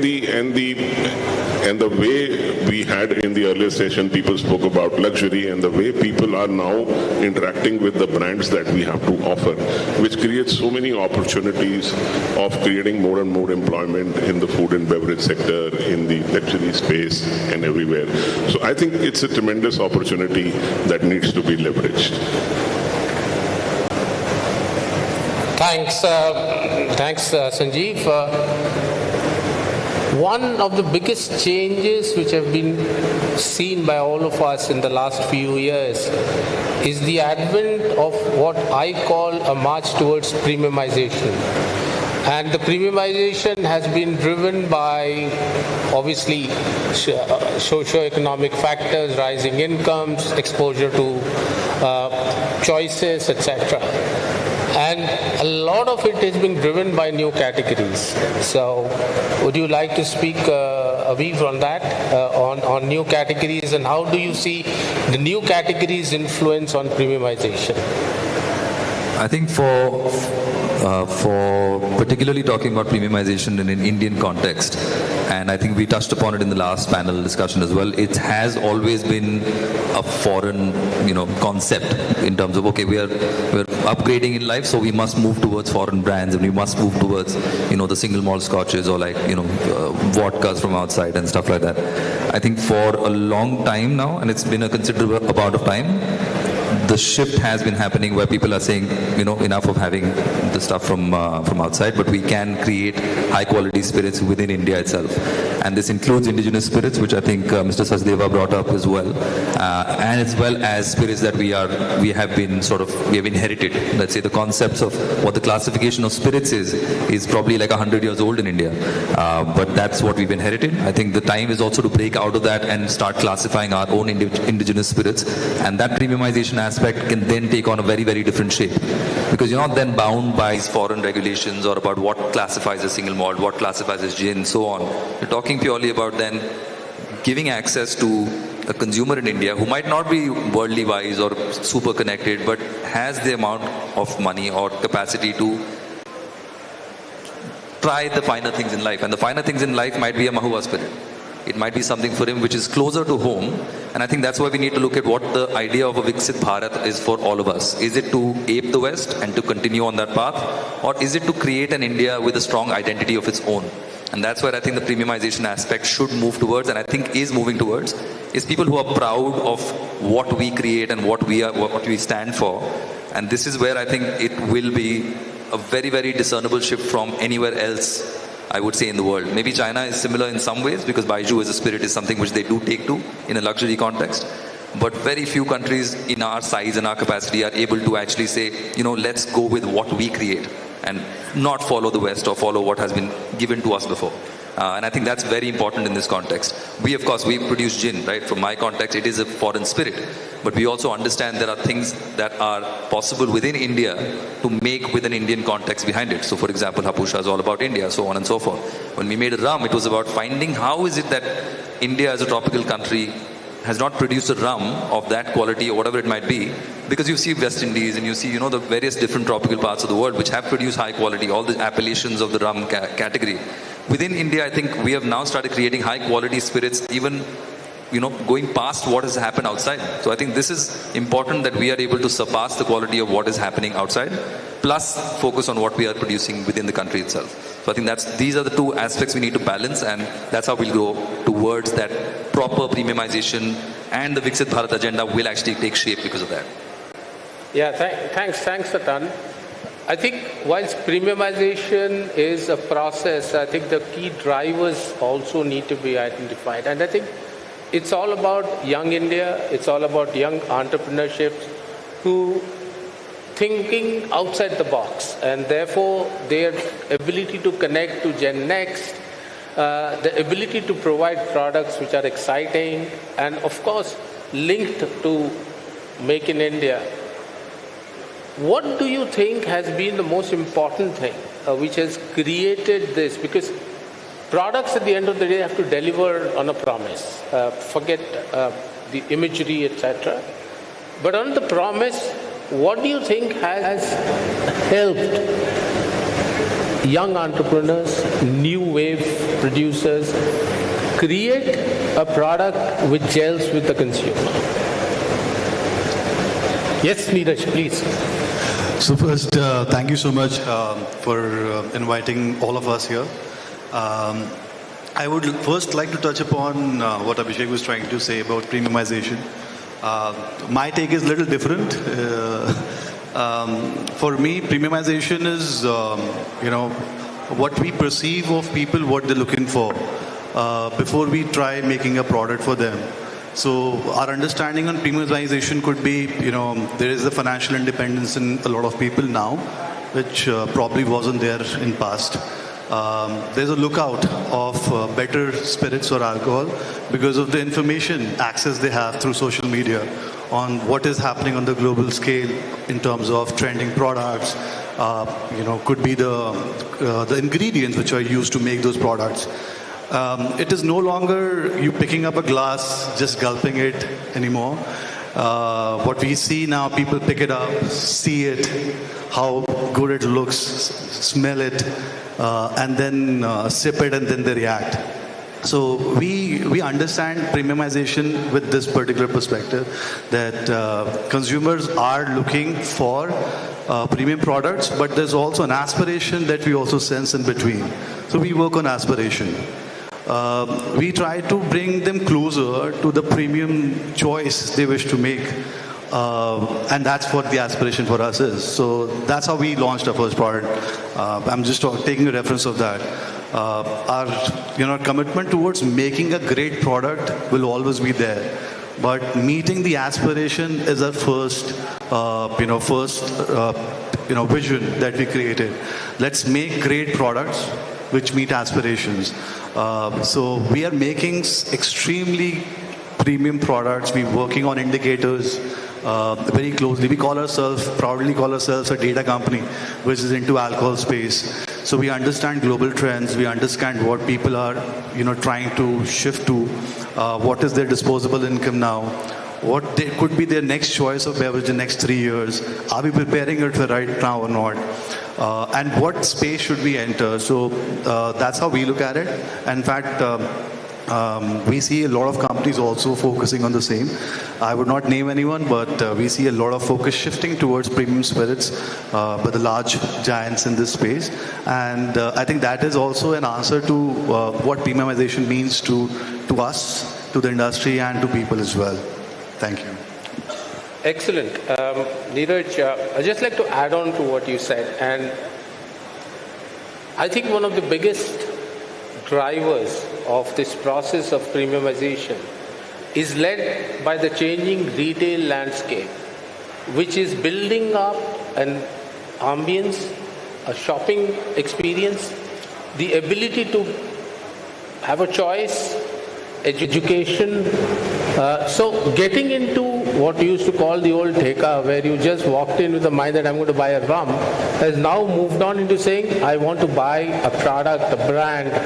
And invariably you will realize that the shopping experience plays a very key role in driving sales of premium products. And where else but the city of Gurgaon? And if you look at the way the retail landscape has changed and the way the shopping experience.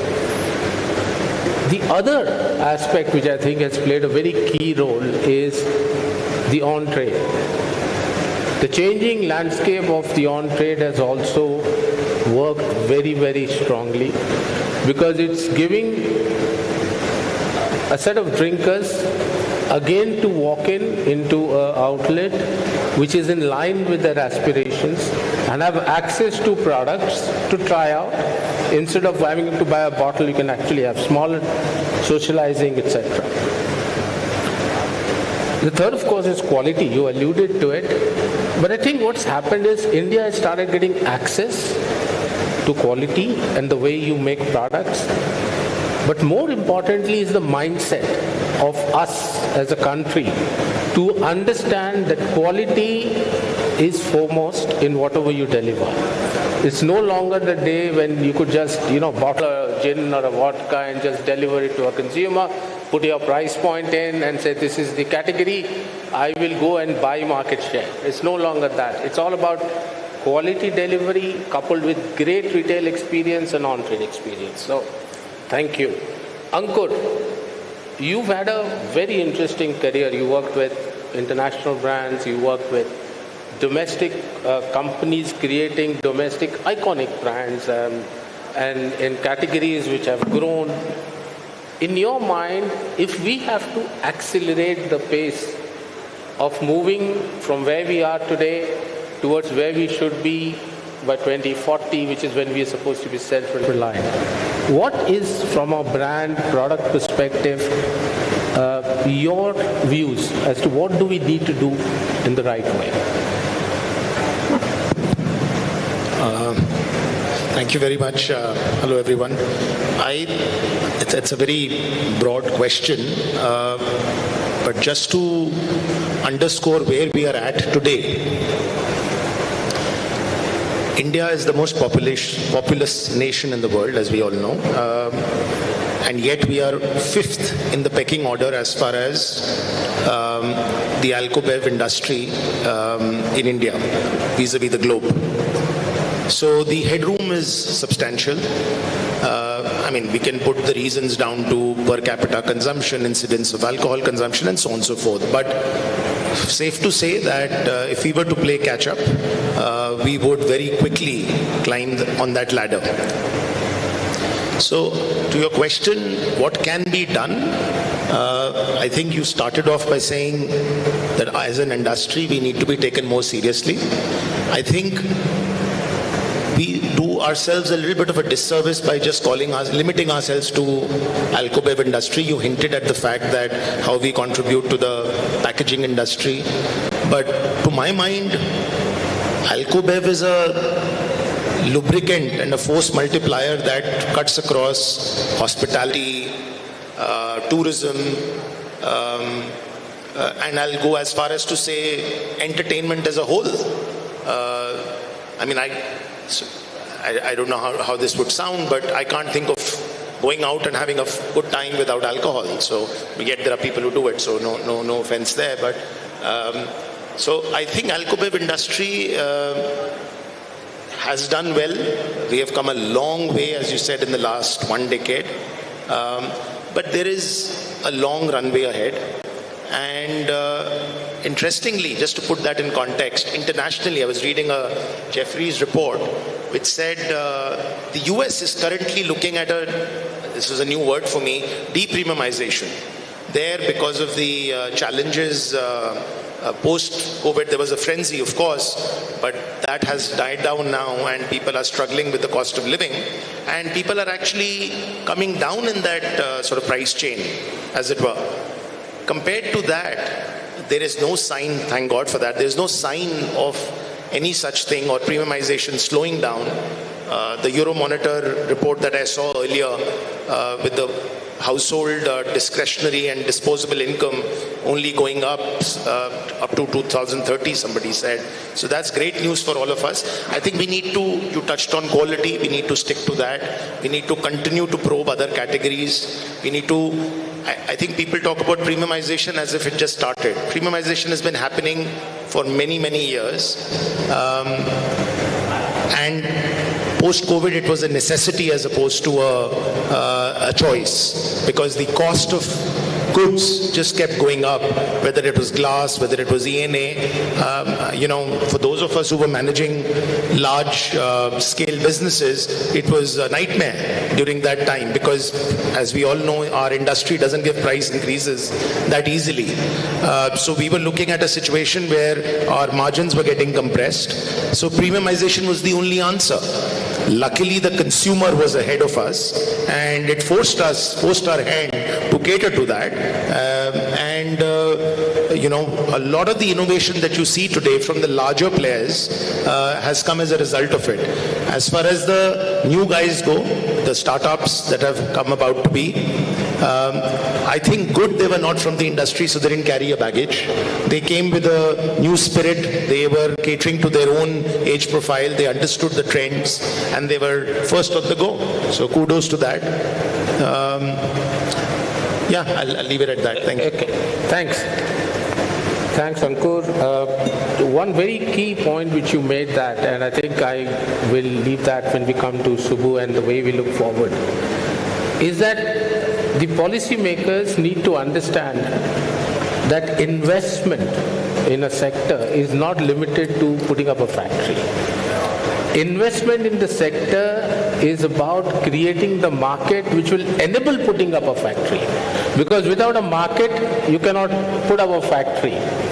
And that is where one of the key things we as an industry should focus on is creating an environment where governments and policymakers realize that by allowing the industry to focus on building the market, i.e. pricing freedom, i.e. the ease of doing business, will actually be beneficial to not only the industry but to them to start with.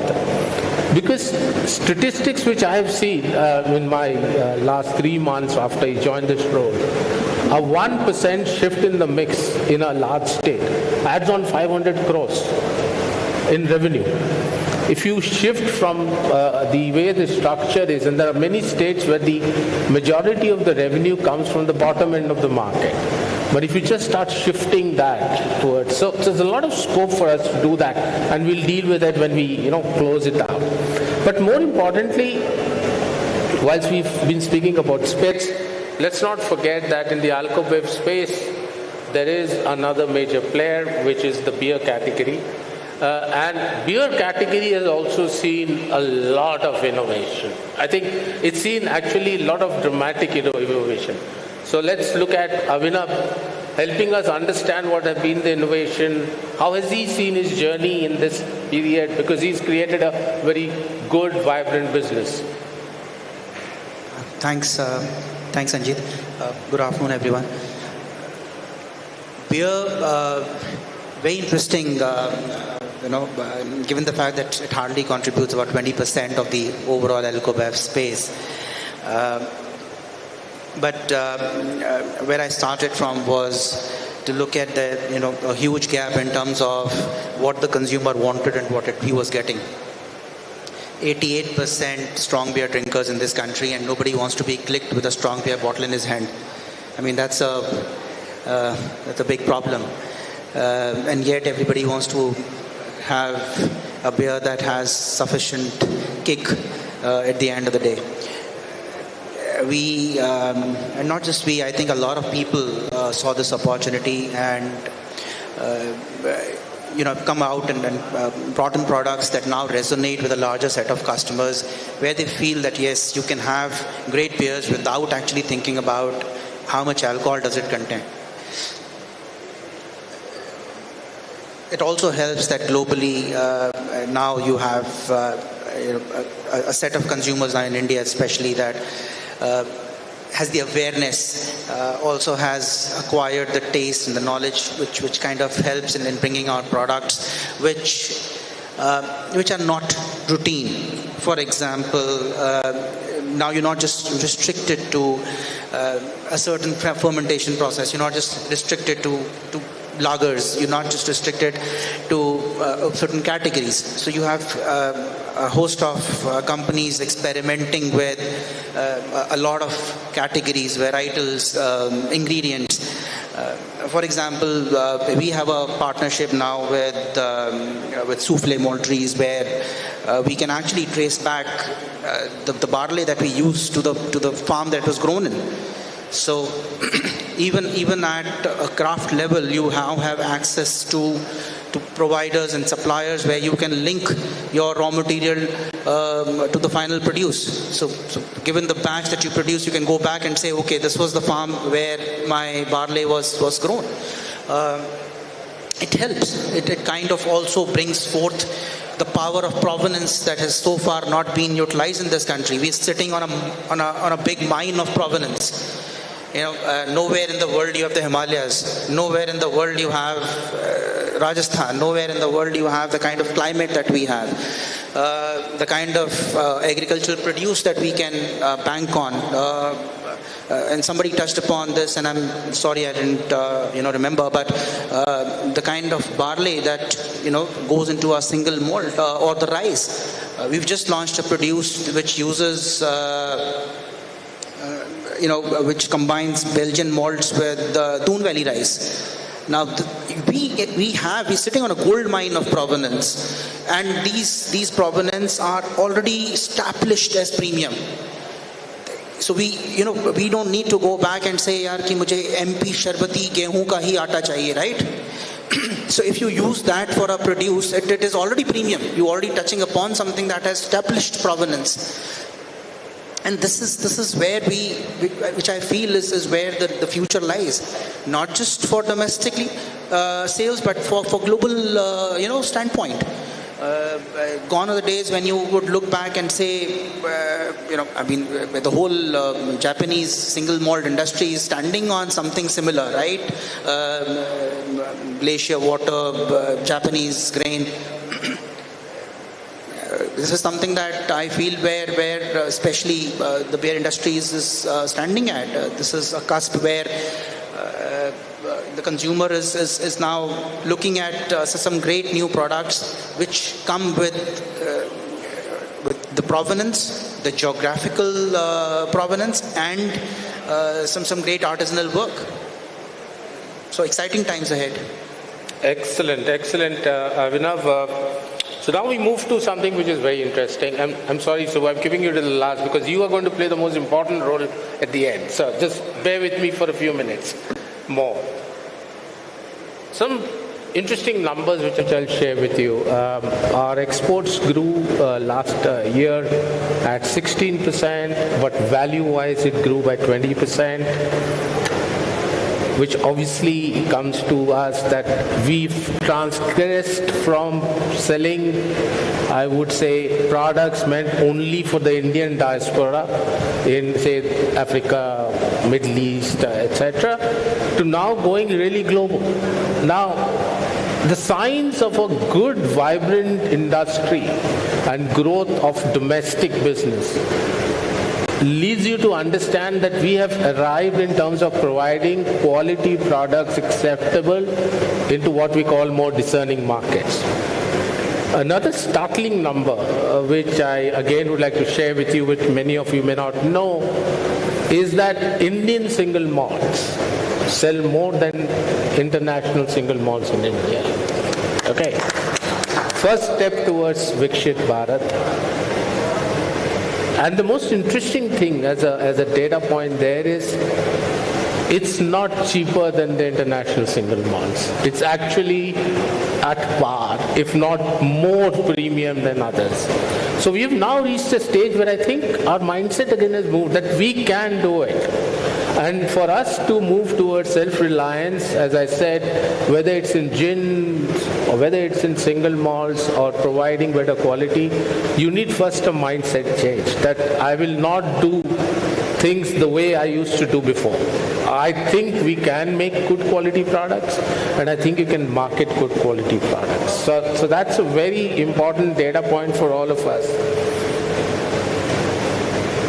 Whilst we were discussing, all of this is good. We've got a set of young, exciting entrepreneurs, the desire to create new products, etc. But the pace at which we can do will depend on two key drivers. The first is the ability of me to invest back into the business driven by regulatory framework changes. And the second is the changing retail landscape. If we do not accelerate the retail landscape in a very quick manner, which means more outlets, which is again a challenge, better quality outlets is the answer. And I think we need to work to that. So just setting the context right, we can say we've got the products, we've got the mindset, we've, as an industry, contributing very significantly to society and to providing opportunities for people. Our link to from farm to factory to consumer is very strong. So we've got all the right ingredients. A lot of us do a lot of work. I know CSR initiatives, giving back to society is extremely strong, and a lot of large companies. Our adaptability is extremely good. Our ability to adapt to what are called so-called Western norms, we've done it much faster if you look at the pace at which we have grown in other sectors. But Subbu, if I could call you that, please, from your perspective, and I think this is probably coming to the most critical driver, what do you feel are the important flex points from a regulatory framework which you think we need to address as a larger group to bring about this positive march forward? First of all, thank you for having me, and being among the august house here, actually it will be a privilege for me to be part of it. So just to touch upon the points that you actually talked about. I mean, before getting on to this, I have 2-3 things that I need to talk about. See, I mean, these are the numbers that are published by your report some time back. is Indian market is $54 billion approximate market. And of course, we contribute, we means industry contributes 2% to the Indian GDP, right? You must be knowing that actually there are a lot of published reports across that by 2047 will be around $30 trillion in a conservative scenario. Imagine that actually where we will be actually by 2047. It will be around $600 billion. That is effectively 12x of this number. 12x of this number. So to achieve the 12x of this number, what are the drivers that are actually going to happen? One, can that be increased per capita consumption? I'm not really sure that's going to happen. Can there be volume increase? See, I see the trend over a period of time. That's what actually you guys have also touched upon. Is the value increases. Part of my state reviews in some of the states, I've actually done this analysis where I see this is common trend across. So where the value increase is much higher than the volume increase, and I see this trend continues. Then I realized we are all talking about premiumization as a subject for, I know this, I'm in the ministry for more than 10 years, I know that we've been talking about this. Is this just an option or is it a compulsion for this industry? When I say industry, government included in it for me. Because ultimately it's basically the government and the system with consumer, right?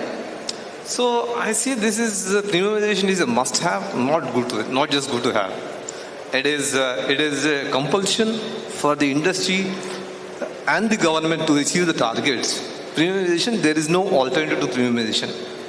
When you say what is premiumization, you may have different contexts of it actually.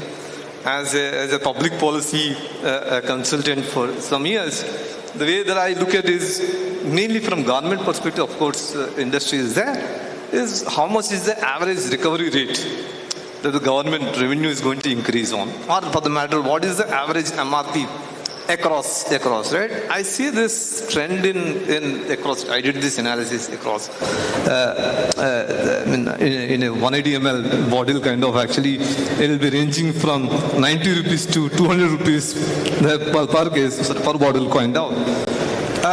And this is increasing. States often actually, depending on the data analytics nowadays, it's also important that the industry to provide the data, relevant data. On this, how do we improve this number? Ultimately for you, premiumization is of course higher recovery rates and all, but ultimately that's the bottom line of it.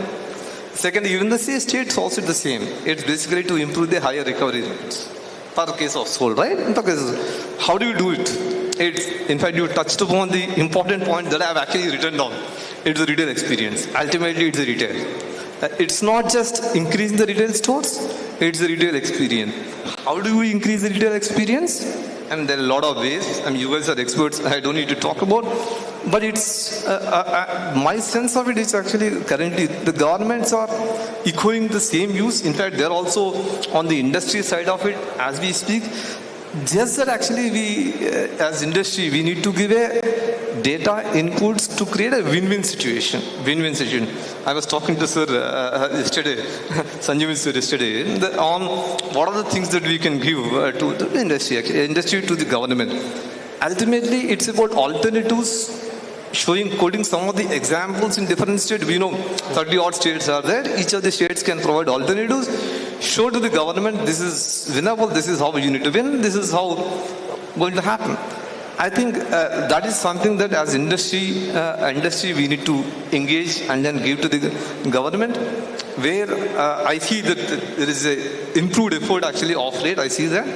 But there is still a scope for improvement, because at the end of the day, if Viksit Bharat has to happen, the only way for me is I don't say only way, that's one of the biggest one, is premiumization.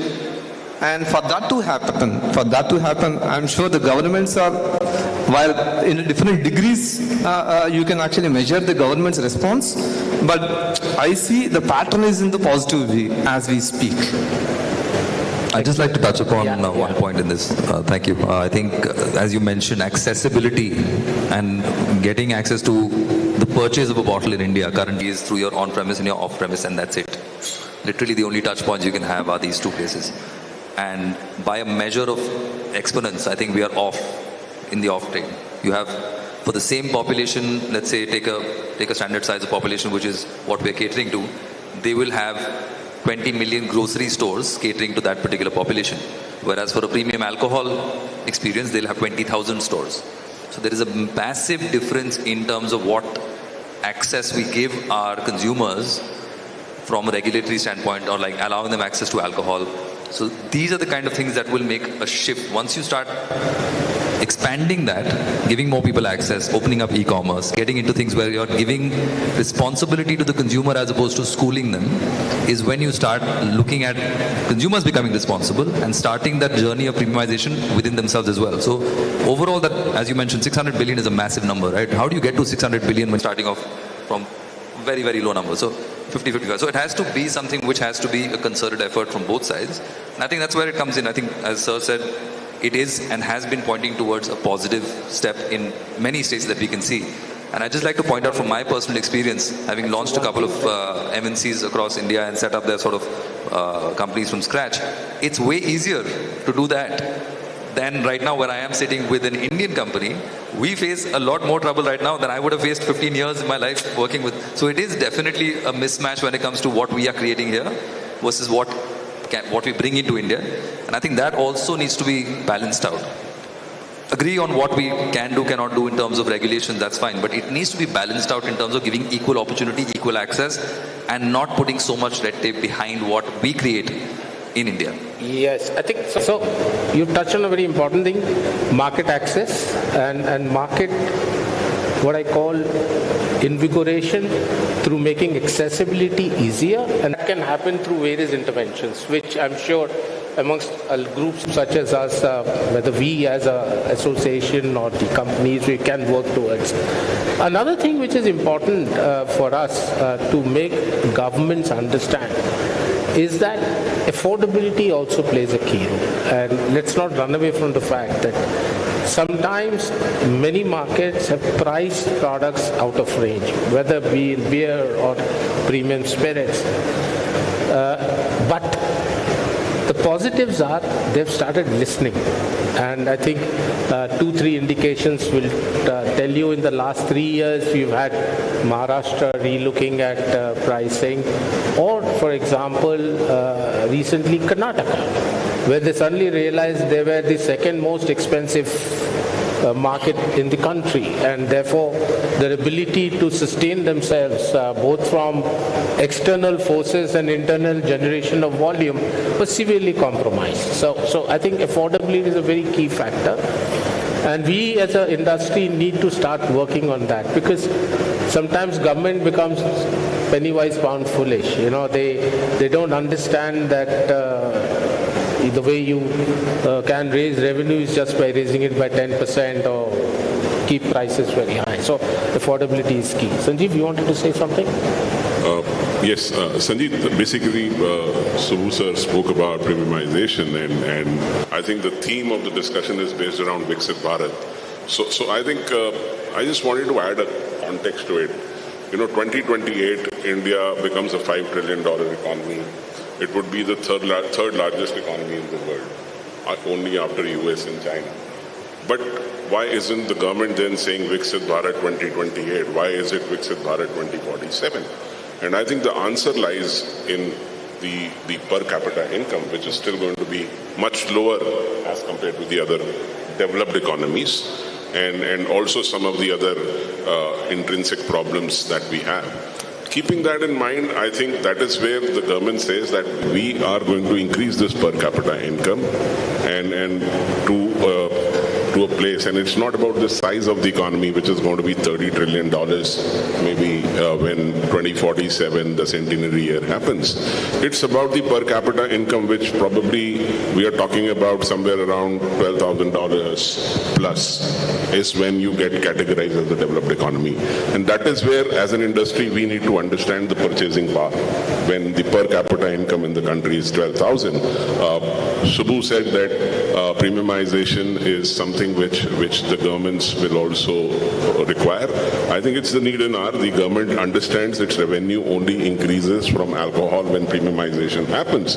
But I think for the industry, it is to realize that the next 20 years or 25 years is a huge premiumization opportunity there.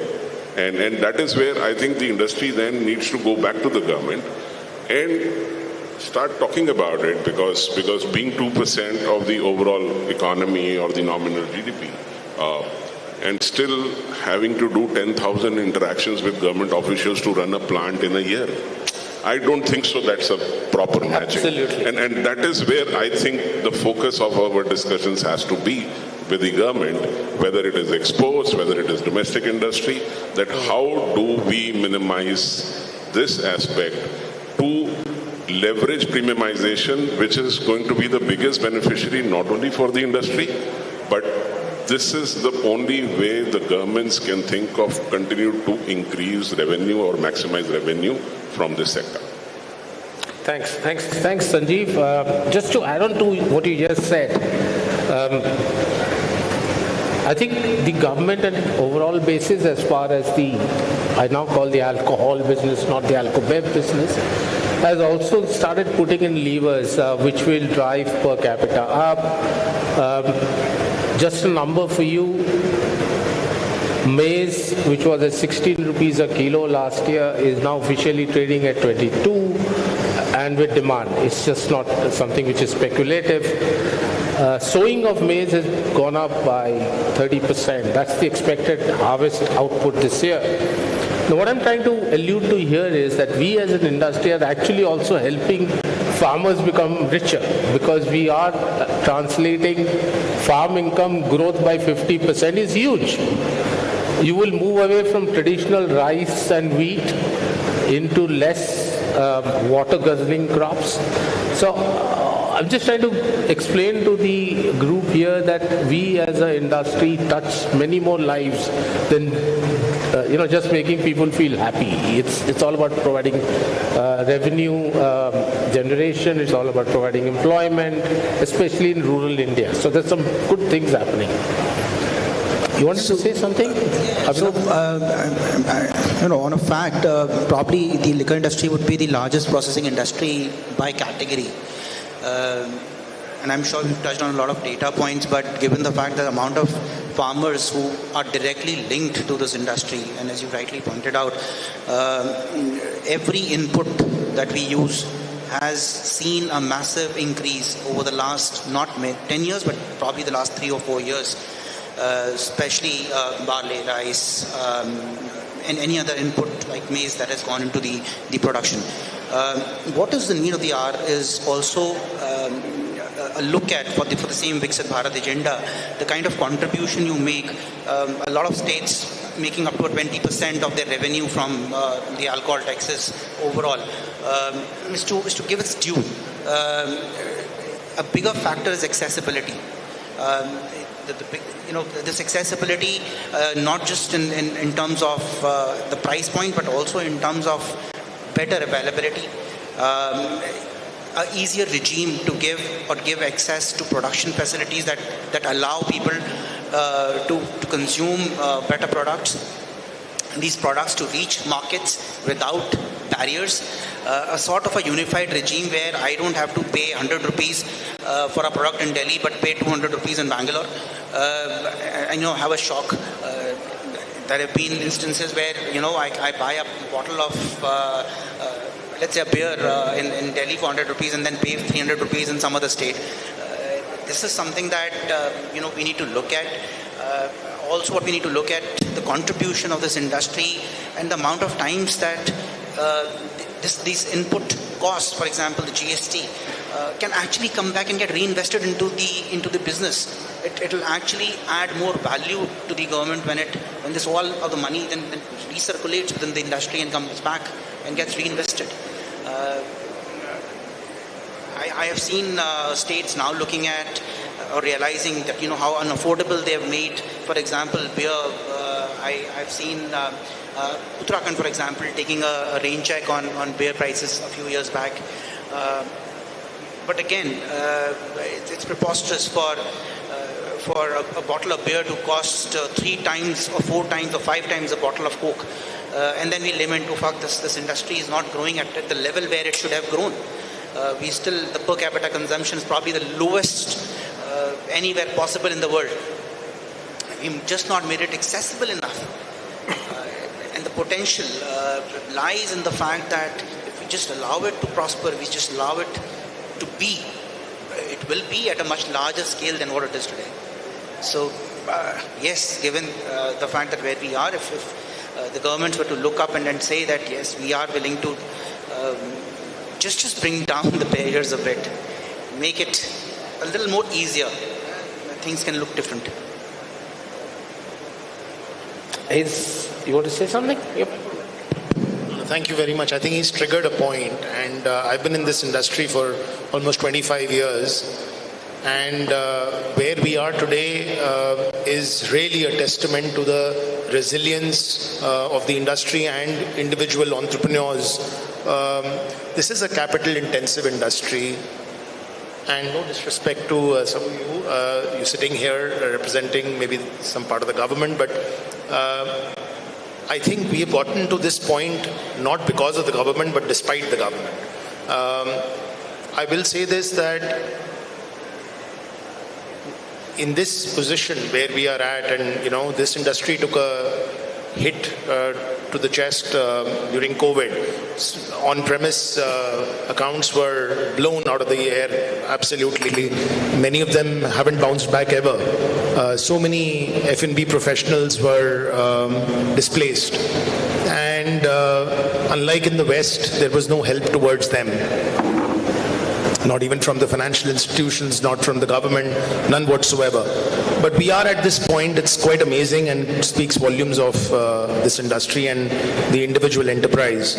Now the point is that what's the government doing to nurture this goose that lays the golden egg? And I don't see that very much. Even right now, the definition of premiumization, different people will look at it differently. But premiumization is not just being able to charge a higher price to the consumer. I disagree. Because if all that additional money is going in terms of revenue to the government, then that's not really premiumization, is it? Okay.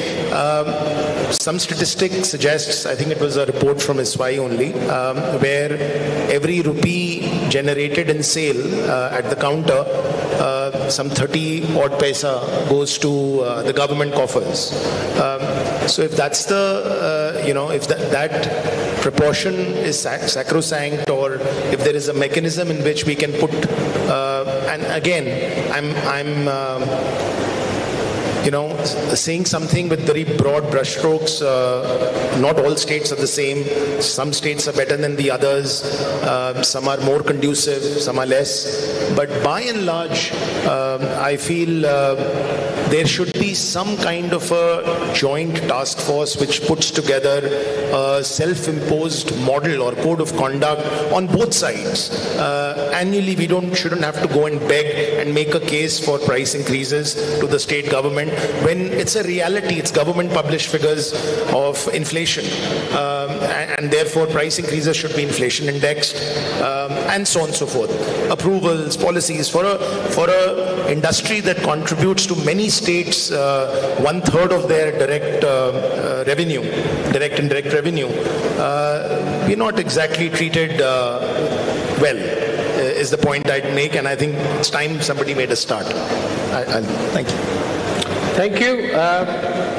I think we've had a very wonderful, lively discussion, convergence of most of the points. I totally agree with Ankur that we need to focus on the ease of doing business. It's a very broad term, but it starts from just not getting label approvals within a specific period of time and not 3 months or 6 months, which is probably the most easiest or the most mundane. But, if there are 101 approvals and many of them today are technically not relevant, then we need as an industry body to start working with governments. I will tell you that we've made a lot of progress. Cutting down on systems and processes in some of the states has happened. to give the government the due. They understand that. Certain states, and I think you all know, you've been in the market, it's become good, but we still got a long way to go. So ease of doing business has to come along. Any industry, for it to improve, has to have an ease of doing business index at the best possible number you would like to do that. So there's something called PRAP, which I'm sure you all understand. There is a need to drive it down at various states. But I think I'll talk to something which Subbu said before I end. I think it's been like two different sides of the fence. Somebody who sees you as a golden goose, and you see them as defining your destinies, because without them you cannot even move a step forward. But I think the two need to understand that we mutually bring a lot of benefit. And I think the position of advocacy needs to change from just going and saying, I want a price increase. Of course we want a price increase, but I want a stable business environment. I want an easy to operate business environment. I want a sustainable model. For us to survive, we seem to tend to look, is saal humko kya milne wala hai? Actually, it's not that. It's, can I be there 5 years in a much better place than I am today? So, I think that's the way forward, and let's, stop there, because I think we've reached our time slot. And I would now request and keep there you are, Neeta, the first. I think you were expecting it. No, but honestly, thank you for a very enriching discussion. I don't have a question, but I have a suggestion to you. And all of you are aware that when the industry comes together, there are significant changes that we have achieved. So I'm not going to list that. But you have Subbu sitting here, and we are talking about Viksit Bharat. I think the industry collectively must have its own Viksit Bharat report. When we create a combined own Viksit Bharat report, we will be able to reach to the tables that matter. Because I can at least share, not in confidence, openly, it's an open secret that the bureaucrats are looking for a new narrative from this industry. Even they can actually in their sleep tell me 5 points that you all have discussed. Inflation, ease of doing business, accessibility, retail, right, and price increase. What's the 5th, 6th, 7th? So it's time to look at a fantastic collective new narrative for this industry, the power of coming together under how Alcobev sees a Viksit Bharat, which means that kind of a narrative to say the power, the control, the value chain, the end user, that is what we control. And this kind of messages or a report or a paper or a discussion or a dialogue or a podcast is the need of the hour. So I just thought I'd kind of, leave this suggestion with industry leaders here. I can always happily help to pitch in also, but jokes apart, I think seriously consider this. Thank you. Thank you, Neeta. I think a very, very valid suggestion, because we at Diageo did create a document on Viksit Bharat, Diageo's contribution. And I can say without saying the name that when we took it across, and a very important aspect of Viksit Bharat is not only economics, it's also about sustainability. And when we took that document to one of the very senior cabinet ministers in the government of India, he said, "Oh, you do so much work with the farmers." That was the reaction. So I think what Neeta is proposing is something very, very valid and very, very important, that the industry needs this narrative badly to reach out and probably open certain minds towards what this industry is actually contributing. I think just to quickly touch upon one thing we discussed about the export side of things and about the narratives that come into play when you're looking at India from an external lens. When India has always been thought of as a country which produces low quality spirits and so on and so forth.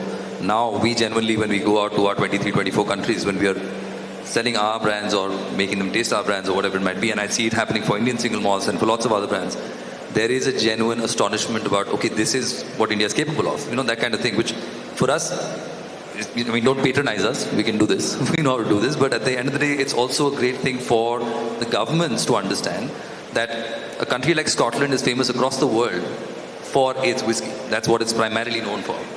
A state of Goa can become famous for its spirit.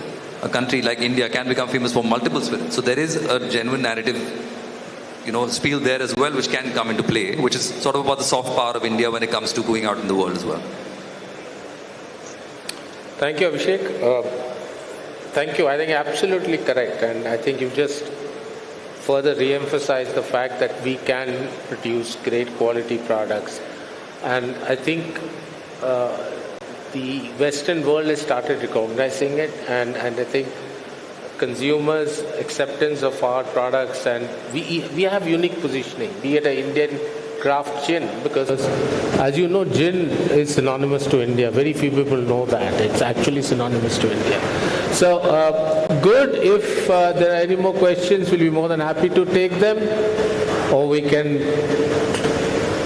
move into lunch, which is always a good idea. Thank you. Thank you very much. Thanks, Sanjit. Thank you. Thanks, Ankur. Thanks. Thanks, Sanjit. Thank you, Abhishek. Yep. All right. Thank you so much, everyone, for that wonderful session. Now I would like to call Shalini ma'am on the stage to present a token of appreciation for all our esteemed panelists.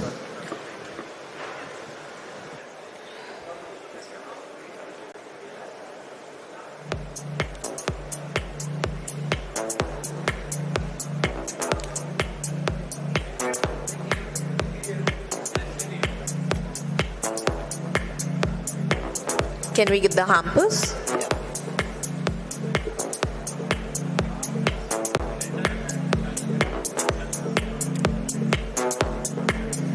Right, congratulations everyone with this once again. We would like to thank Estuary Water for these wonderful hampers.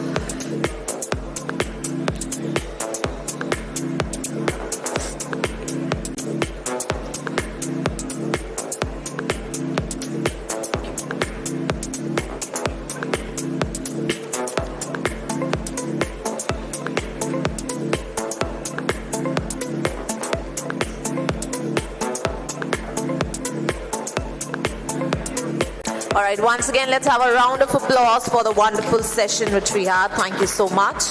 And now is the time for lunch. So we are going to resume at 3, and I request everyone to be here at 2:45. At 3 o'clock, we are going to get started with the next session. So once again, I'll request everyone to be back here at 2:45. Thank you.